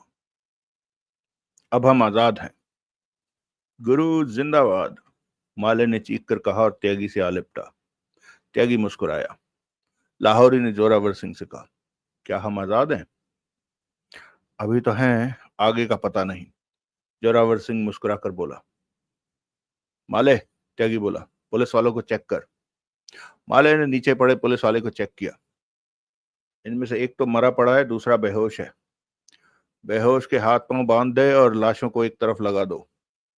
माले ने जोरावर सिंह और लाहौरी को देखा। तुम लोग खड़े क्या कर रहे हो? लाशों को एक तरफ। पहले हाथ तो खोलो हमारे। खुशी में मैं अपने हाथ खोलने भी भूल गया था। कहने के साथ ही माले कंट्रोल रूम में पहुंचा और वहां से उसने चाबियों का गुच्छा तलाश किया, फिर सबके हाथ खोलने लगा। ट्रेन अपनी रफ्तार पर दौड़े जा रही थी। दोस्तों, मैं जानता हूं कि हमने कल छुट्टी मार दी थी। मैं सोच रहा था कि इसे थोड़ा लंबा करूं, लेकिन कुछ ऐसे काम में फंस गया था कि मैं बहुत थका हुआ आया था और अब मुझे लगता नहीं है कि मैं आगे कंटिन्यू कर पाऊंगा। अगर मजे से पढ़ा ना जाए तो बात बनेगी नहीं, ठीक है? तो मैं फौरन आप सबके, मैं देखना चाहता हूँ, कुछ लोगों के तो शिकायत पत्र भी होंगे अब। तो मुझे बहुत खेद है कि मैं कल समय से आप तक कहानी का ये भाग पहुंचा नहीं सका, लेकिन भरोसा रखिए, मैं कोशिश करूंगा कि वो कसर पूरी कर दी जाए। ठीक है? तो चलिए फटाफट देखें कि क्या क्या कमेंट आए हैं। 18 18 लोगों ने कमेंट किए सिर्फ। ओके चलो। सबसे पहला कमेंट किसका है? सुशील त्यागी भाई जी कह रहे हैं, धन्यवाद भाई जी, कहानी बहुत अच्छी है और आप कहानी अच्छी क्षमता से सुनाते हैं। धन्यवाद भाई।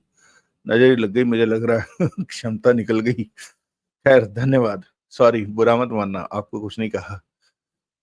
अजय राजपूत जी ने 3 हार्ट भेजे हैं। बाबा जी ने, लखनऊ वाले बाबा जी कह रहे हैं, चाहे कुछ भी करना पड़े जगमोहन को, वो देवराज को निकालने की पूरी कोशिश करेगा भाई। हाँ भाई जी, की तो है। वो इंस्पेक्टर को 2 बारी मतलब बताओ, इतनी डिग्गी भर के नोट दिए हैं, तब नहीं माना। दिनेश भाई कह रहे हैं, विक्रम भाई कहानी मनोरंजन के लिए है, इतना डीप क्यों जाते हो? कहाँ चला गया मैं डीप प्रभु? और सिर्फ मनोरंजन के लिए नहीं है, ये देवराज चौहान की कहानी के साथ दिल लग गया भाई जी, तभी तो देवराज चौहान को सुनते हैं। खैर कोई नहीं, अपने अपना तरीका होता है। आगे बढ़ते हैं। एक और है दिनेश जी का कमेंट। विक्रम भाई, अनिल मोहन जी के पूर्व जन्म वाले नॉवलों में रुस्तम राव और बांकेलाल है। अच्छा। ओ ओके, ठीक है ठीक है ठीक है, मैं समझा। आपने, मैंने पूछा था रुस्तम राव कौन है, तो ठीक है। धन्यवाद भाई जी, आपने बताया। हाँ मुझे याद आ गया। अवतार बोरा जी कह रहे हैं, विक्रम भाई नमस्कार, कहानी बहुत ही जबरदस्त मोड़ पर पहुंचती है। आरडीएक्स और जगमोहन क्या करते हैं देखते हैं। कहानी सुनाने के लिए धन्यवाद। आपके कमेंट के लिए धन्यवाद। अगला कमेंट भी विक्रम अवतार बोरा जी का है। नमस्कार विक्रम भाई, डकैती तेरे नाम के उपन्यास तो हमने पढ़ लिया, उसका अगला भाग यारी दौलत की कहीं नहीं मिल रहा, कृपया यारी दौलत की अपलोड करें। प्रभु मैंने कहा तो है कि वो आधा है, आपने पढ़ लिया, हो सकता किसी ने ना पढ़ा हो, तो इसलिए मैंने वोटिंग पर ही रखा हुआ है। जब भी अपलोड करूंगा उसके दोनों हिस्से ही करूंगा, तो जिसने सुन लिया होगा वो सीधा यारी की दौलत की तरफ चला जाएगा। कोई नहीं। अवतार जी ने भी लिखा हुआ है, रुस्तम राव और बांकेलाल राठौर ये अनिल मोहन जी के 2 पात्र हैं, देवराज चौहान के पक्के दोस्त हैं, हमला और जालिम नामक उपन्यासों में। अच्छा ठीक है, थैंक यू। अमर सिद्धि जी कह रहे हैं, धन्यवाद विक्रम भाई, गलबात अच्छी है लेकिन भूल भुलैया काफी है। हाँ, भूल भुलैया काफी है। लखनऊ वाले बाबा जी कह रहे हैं, विक्रम भाई एक कमेंट में कृष्णा बहन, कृष्णा सिस्टर शायद कहा कि वो लखनऊ से हैं। आपने पढ़ा था कमेंट, उनसे कहना अमित तिवारी बाबा की तरफ से सादर प्रणाम। जय महादेव कृष्णा जी। तो ठीक है, कृष्णा बहन सुन रही होंगी।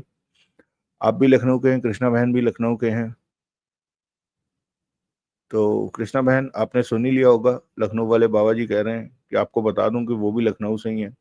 जब लखनऊ वाले बाबा जी कह दिया तो लखनऊ से ही होंगे। खैर धन्यवाद बाबा जी, आपका मैसेज पहुंचा दिया है। शब्बीर भाई कह रहे हैं, विक्रम भाई आपसे कोई भी शिकायत नहीं है। धन्यवाद भाई जी। भाई जैसी आपकी मर्जी, आप जो भी सुनाएं अच्छा ही सुनाएंगे, इतना तो भरोसा है। धन्यवाद भाई जी आप पर। नो प्रॉब्लम भाई, आपने इतनी अच्छी अच्छी कहानियां सुनाई हैं, वो कम है क्या? आपको जब भी फुर्सत मिले सब आप पर छोड़ते हैं। धन्यवाद भाई जी, हमारी तरफ से कोई शिकायत नहीं आएगी। बहुत बहुत शुक्रिया। आप गोपाल राम गहमरी जी की कहानियां भी सुनाइए, उस वक्त का दौर की कहानियां सुनकर अच्छा लगता है, आनंद का अनुभव होता है। शुक्रिया विक्रम भाई, दिल से धन्यवाद। शबीर भाई दिल से। हाँ, गोपाल राम गहमरी जी की होता क्या है ना कि जब जिस माहौल में कहानी लिखी होती है, तो उस हालात के, उस वक्त के हालातों के बारे में, अब मैं इसका कैसे आपको उदाहरण दे दूं। मैं आपको बताता हूँ। हम, मेरे ख्याल से मैं छोटा बच्चा ही था तब, 7वीं 8वीं का रहूंगा शायद, करीब करीब। ठीक है। तो नहीं, चौथी 5वीं का ही रहूंगा। फिल्म आई थी क्षत्रिय। ठीक है, तो देखने भी गए सिनेमा में। मतलब होता क्या था कि हमारा जो स्कूल था ना, वो कुछ ऐसा स्कूल था कि जो हमारे सीनियर होते थे ना, वो जब भी किसी ऐसी हरकत में जाते थे तो जानबूझ के वो छोटे बच्चों को लेकर जाते थे अपने साथ, ताकि जब डांट पड़े तो सबको पड़े, नहीं तो किसी को ना पड़े। ठीक है। और तो फिल्म देखने गए हम क्षत्रिय, उसमें बाकी सब तो कुछ याद नहीं रहा। मुझे एक गाना याद है जिसमें सन्नी देओल और रवीना टंडन कार में एक दूसरे से फोन पर बात करते हैं। अब उन दिनों हमें ये बात बहुत भौचक्का लगी कि ऐसे कैसे हो गया यार, कार में कैसे फोन चल सकता है। तो जब हम गोपाल राम गहमरी जी की कहानियां पढ़ते हैं ना, तो बहुत सी ऐसी बातें सुनने को मिलती हैं, जब याद आता है कि यार अच्छा, वहां ये भी नहीं रहा होगा तब, उस समय का। खैर, धन्यवाद आपके कमेंट के लिए। रिंकू भाई कह रहे हैं बहुत बढ़िया उपन्यास, धन्यवाद। शिवाजी कामले जी कह रहे हैं सोहनलाल कैसे फंस गया ये नहीं बताया। नहीं भाई जी, आपने पूरा सुना नहीं होगा फिर। सोहनलाल कैसे फंस गया ये तो साफ साफ स्पष्ट है कैसे फंसा। अ, विजय लाल भाई, मैंने नंबर भी लिखा था एक कमेंट में, आप देख नहीं पाए, आपने से अगला कमेंट पढ़ लिया, वो कमेंट रह गया। 4 कमेंट किए थे, इसमें 3 ही आप देख पाए। ठीक है विजय भाई, मैं फुर्सत में देखता हूँ आपके सारे कमेंट्स। ठीक है, धन्यवाद। कृष्णा गोपाल श्रीवास्तव कह रहे हैं ओनम ओनम रोल, पता नहीं, नाइस रोल नॉवल कुछ, इसलिए very good reading, thank you. Sumit Gupta कह रहे हैं विक्रम सर, कम से कम इतना तो बताओ कि जिंदा आंखें के बाद कौन सा अगला नॉवल पब्लिश है। मैं भाई कैसे बता सकता हूँ, जिंदा आंखें में देख के बताता हूँ कि कौन सा है। और रही बात रुस्तम राव की, ये जोड़ी है बांकेलाल राठौर और रुस्तम की, थापर के दो दोस्त। हाँ समझ में आ गया मुझे, धन्यवाद। लक्ष्मण पी सुडे कह रहे हैं मोना चौधरी और देवराज चौहान की नॉवल सुनाइए। सुनाएंगे भाई जी, जब ये खत्म हो जाएंगे तो देवराज चौहान की कहानियां। एस एस वोराज कह रहे हैं हमेशा की तरह शानदार, धन्यवाद। सुधीर झा जी कह रहे हैं नॉवल का शुरुआत बहुत ही अच्छा है, मजा आ गया। जैम डुमोरा से रिलेटेड लाइसेंस टू किल और बड़ा ही फास्ट है। ठीक है, वो भी हम पढ़ेंगे कभी वक्त आने पर।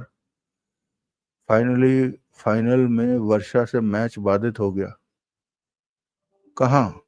अ, डकैती का जादूगर में आपने ये मैच लिखा है? नहीं, जोड़ नहीं पाया। एस एस वोरा साहब, थोड़ा विस्तार से बताइए। फाइनली फाइनल में वर्षा से मैच बाधित हो गया, एक मैं थका पड़ा तो हो सकता है दिमाग की जो बैटरी है ना वो भी डिस हो, कोई नहीं। कृष्णा बहन का कमेंट है कहानी बढ़िया मोड़ पर आ पहुंची है, सरकारी इंतजाम तो बहुत तगड़े हैं, देखिए दोनों कैसे बच पाते हैं, वानखड़े क्या करता है, बढ़िया प्रस्तुति। कृष्णा बहन देख लीजिएगा इंतजाम। मैंने कहा ना, जो जो ताले होते हैं वो केवल कुत्ते बिल्लियों के लिए होते हैं, इंसान के लिए नहीं होते। अब आपने देखा ही है कि दो मूर्खों की, वैसे ट्रेन में फायर एक्सटिंग्विशर लगे होते हैं, इस तरह की ट्रेन में तो डेफिनेटली लगे होते हैं। वो दूर से ही जाली में से ही फायर एक्सटिंग्विशर फेंक सकता था उसके ऊपर, लेकिन नहीं, दिखाना है तो। और फिर वो जो दूसरा सुपरमैन खड़ा था, उसे ये नहीं पता था, जब सब कुछ लुट पिट गया तब आया वो हीरो बनने। तो ऐसे ही, मतलब अब देखो ये सारे इंतजाम धरे के धरे रह गए, दिख गए। खैर, अभी तो भाई आएगा, वो देखते हैं क्या करता है इन इंतजामों का। सुधीर झा जी कह रहे हैं लग रहा है सारे हीरो अरेस्ट होंगे और जेल में ही सारा हंगामा होगा, या जेल वैन में। हाँ, जेल वैन में नहीं सुधीर भाई, जेल ट्रेन में। और हंगामा होने से पहले ही त्यागी तो बाहर आ गया, पता नहीं ट्रेन पे ही ना कब्जा कर ले, मुझे लग रहा है। कल देखते हैं क्या बनता है। 38 शैलेश भाई कह रहे हैं कहानी बहुत अच्छी है, अच्छी प्रस्तुति, अच्छा दृश्य, जब जगमोहन ने कार में डिक्की में नकदी पेश की। हाँ, नकदी से भरी कार देखना बहुत दुर्लभ है। कल्पना रोंगटे खड़े कर दिया, रहे भाई साहब रोंगटे, मतलब जहां जहां भी बाछे हैं सब खिल गई थी। अनिल मोहन जी की लेखनी में क्या दम है, जहां ना पहुंचे रवि वहां पहुंचे कवि। बिल्कुल सही कहा। मुझे आपकी कहानी सूची पर कोई आपत्ति नहीं है, ये भी शैलेश भाई का कमेंट है। कोई भी कहानी सुनाइए, सुनाते रहें, काम करते हुए कहानी सुनने में आनंद की बात है। हाँ बिल्कुल सही कहा। मैं मुंबई में काम करते हुए, यात्रा करते हुए कहानी सुनता हूँ मैं भी। सूरज भाई कह रहे हैं थैंक्स एंड वेरी नाइस, धन्यवाद सूरज भाई। SS वोरा जी कह रहे हैं विक्रम जी आपने सही कहा, विदेशी लेखक कितने भी अच्छी कहानी क्यों ना लिख लें, हमें उसमें अपना जुड़ाव महसूस नहीं कर पाते। स्थान, नाम व उनके सोचने लिखने के अंदाज बयां हम गहराई से जुड़ नहीं पाते। बिल्कुल, हमारा अपना सोचने का तरीका है, हमारी अपनी सभ्यता है, हमारा अपना संस्कार है, उनके उस दायरे में ही अ, जब लिखी जाए चीज वही हम जुड़ पाते हैं। अब जैसे शार्लक होम्स है या जेम्स बॉन्ड है, या for that matter James Hadley Chase भी है, जितना मर्जी आप उसको पढ़ लो, वो इस तरह की तुक नहीं बनती जैसी हमारे अपने लेखक बनाते हैं, क्योंकि हमारा अपना सोचने का तरीका है। हम्म, धन्यवाद आपके कमेंट के लिए। सूरज भाई ने फिर लिखा है thanks and very nice. Mukesh Agarwal ji कह रहे हैं विक्रम भाई आपकी कहानी पढ़ने का अंदाज की जितनी तारीफ की जाए कम है, धन्यवाद। पूरा एंजॉय करते हुए सुनाते हैं आप, धन्यवाद। वैसे तो मैंने करीबन 32-33 साल पहले ही देवराज चौहान सीरीज पढ़नी शुरू की थी और विजय विकास सीरीज कॉमिक्स आदि। ऑडियो बुक्स के द्वारा एक बार फिर नॉवल का मजा आ रहा है। हाँ भाई जी, अब समय के साथ साथ बदली हो जाता है, तो पहले लोग हाथ से खाना खाते थे, आजकल कटोरी दाल की डालते हैं तो चम्मच ढूंढते हैं। पहले देख लीजिएगा, आदत आप स्वयं भी ऐसा ही करते होंगे। तो समय के साथ बदली हो जाता है सब कुछ, पर खैर कहानी सुनने का मजा तो आता ही है, ये भी पढ़ने जैसा ही हो जाता है। शब्बीर भाई का कमेंट है कौन कहता है भाई कि देवराज चौहान ऐसे ही फंस गया। नहीं भाई, वो अपने उसूलों पर चल रहा है और जगमोहन की बात रखने के खातिर उसने सुंदर की मदद की को आ गया। अगर वो नहीं आता तो सुंदर न जाने क्या कर बैठता, और देवराज चौहान के लिए अपना जगमोहन ही ना, फिर क्या दिक्कत थी। अपना जगमोहन है ना, फिर क्या दिक्कत है भाई, दोस्त हो तो ऐसा ही। हाँ, वो सुनील वर्मा इंस्पेक्टर भी कह रहा था कि दोस्त हो तो ऐसा ही। बिल्कुल सही कहा आपने। नहीं, बेकार में नहीं फंसा है, फंसाया गया है, तो हो जाता है ऐसा। दोस्ती हो तो ऐसी, जगमोहन भी दोस्ती के लिए देवराज चौहान के उसूलों पर चलेगा, चलने लगा है भाई। दोस्त हो तो ऐसे हो, क्या बात है। हर इंसान की जिंदगी में एक ऐसा जरूर दोस्त होता है, और होना भी चाहिए। बिल्कुल सही कहा। दोस्त जितना पुराना उतना अच्छा। इंसान की पहचान ही पुराने दोस्त होते हैं। जिस आदमी के पास पुराने दोस्त नहीं है, उस इंसान से थोड़ा बच के चलना चाहिए। बाकी सब समझदार हैं लोग। चेतन बजाज जी कह रहे हैं विक्रम भाऊ टाइगर के कुछ अच्छे नावल को डालो। 13 साल की बुढ़िया, कुर्सी वाला डाकू, मुझे जन्म दो, मेरी बीवी, सबकी मौत, प्लीज कोशिश करके। ठीक है भाई जी, कोशिश करेंगे, कोशिशें ही कामयाब होती हैं। SS वोरा जी का अगला कमेंट है विक्रम भाई मैं पूरी तरह से आपकी बात से सहमत हूँ, मैच नहीं होना चाहिए था पाकिस्तान से। हाँ भाई जी, हम अपनी राय रख सकते हैं जहां तक हमारी आवाज पहुंचती है। ए बिट B3 के कह रहे हैं पार्ट 5 कब आएगा। कहानी टाइम पर नहीं आती तो फ्लो खराब हो जाता है, गुस्सा आता है कि नोटिफिकेशन में क्या दिक्कत है, पर जब अपलोड ही नहीं होगा तो आएगा क्या।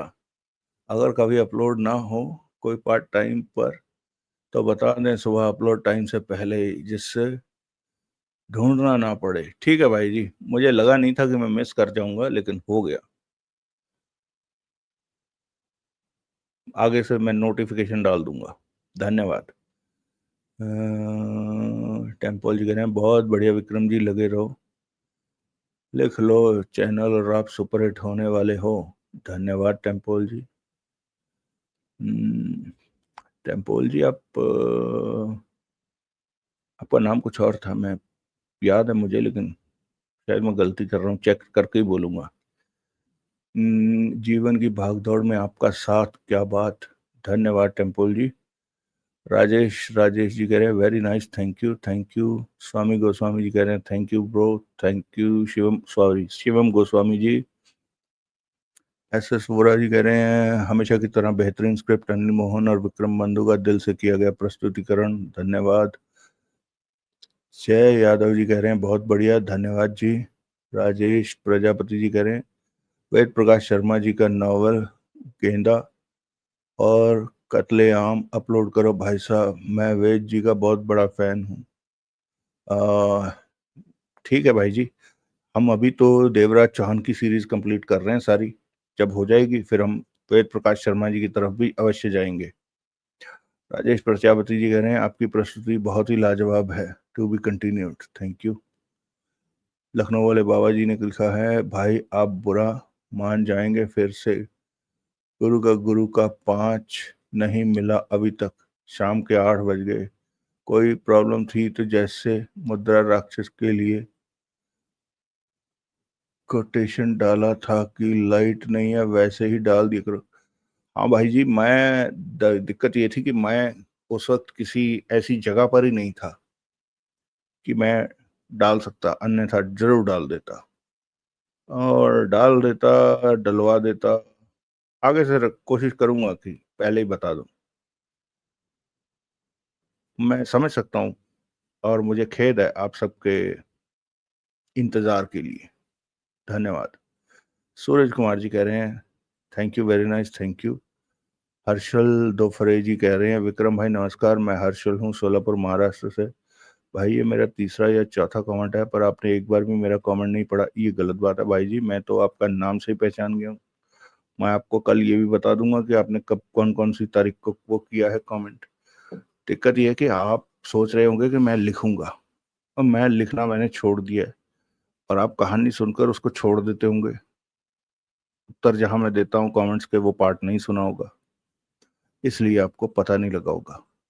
देखिएगा, जब भी आपने कमेंट किया उसके अगले दिन जो एपिसोड आया होगा उसमें आपका उत्तर दिया होगा आपको। जितनी दिलचस्पी मुझे आपकी प्रस्तुति पर है उतनी ही आपने आपके कमेंट्स पढ़ने पर है, फिर भी आपने नहीं सुना अपना नाम, ये नहीं हो सकता। आप अकेले इंसान हैं जो सभी के कमेंट्स पढ़कर उनका जवाब भी देते हैं। भाई देना पड़ता है, जब आप कमेंट कर रहे हैं तो उत्तर देना मेरा फर्ज बनता है। और भाई हमसे ये नाराजगी कैसी, हमारा कमेंट आपने एक बार भी नहीं पढ़ा। नहीं भाई जी, ये कमेंट, ये आपका आरोप ठीक नहीं है। मैंने आपको बताया, मैंने आपका हर कमेंट का उत्तर दिया है, आप देख लीजिएगा। आपसे एक गुजारिश थी, आप पहले अनिल मोहन जी के देवराज चैनल सीरीज के ही उपन्यास प्रस्तुत करें। जी हाँ, वही इरादा है। ये सभी खत्म होने के बाद ही नई श्रृंखला शुरू करेंगे। धन्यवाद भाई जी, भगवान आपको लंबी उम्र दे, आप हमेशा ऐसी कहानियां सुनाते रहें। धन्यवाद भाई, भगवान सभी को लंबी उम्र दे और सभी ऐसे हंसते खेलते रहें। सूरज कुमार जी ने फिर लिखा है thank you very nice, thank you ji. Rinku Chauhan ji लिख रहे हैं Devraj Chauhan series double game novel, ठीक है जी, लिस्ट में ऑलरेडी है। फिक्स्ड गेम का second part double game please sir, कहीं नहीं मिल रहा है सर, कोई बात नहीं, मिल जाएगा समय आने पर। सुधीर झा जी कह रहे हैं जैसे जैसे नॉवल आगे बढ़ रहा है वैसे वैसे रोमांच बढ़ रहा है, मजा आ गया। रुस्तम राव और बांकेलाल राठौड़ एक साथ थापर के अंडर काम करते हैं, ये देवराज चौहान के साथी के रूप में पूर्व जन्म की कहानी में है। जी हाँ, पता लग गया है, आप सभी मित्रों ने मुझे अवगत करा दिया है, धन्यवाद। और ये सबके कमेंट्स के उत्तर एक बारी तो मैं दे चुका हूँ, बाकी के अब तक जो आएंगे उन सबका उत्तर कल दिया जाएगा। इस वक्त 4:40 हैं और मैं अब इसे अपलोड करने जा रहा हूँ। मित्रों, उम्मीद है आप सबकी नाराजगी दूर करने में सफल हुआ होऊंगा, अन्यथा एक आधा दिन और लगा के फिर दूर करूंगा। तब तक आप सब सुखी रहें, स्वस्थ रहें। जय हिंद, वंदे मातरम।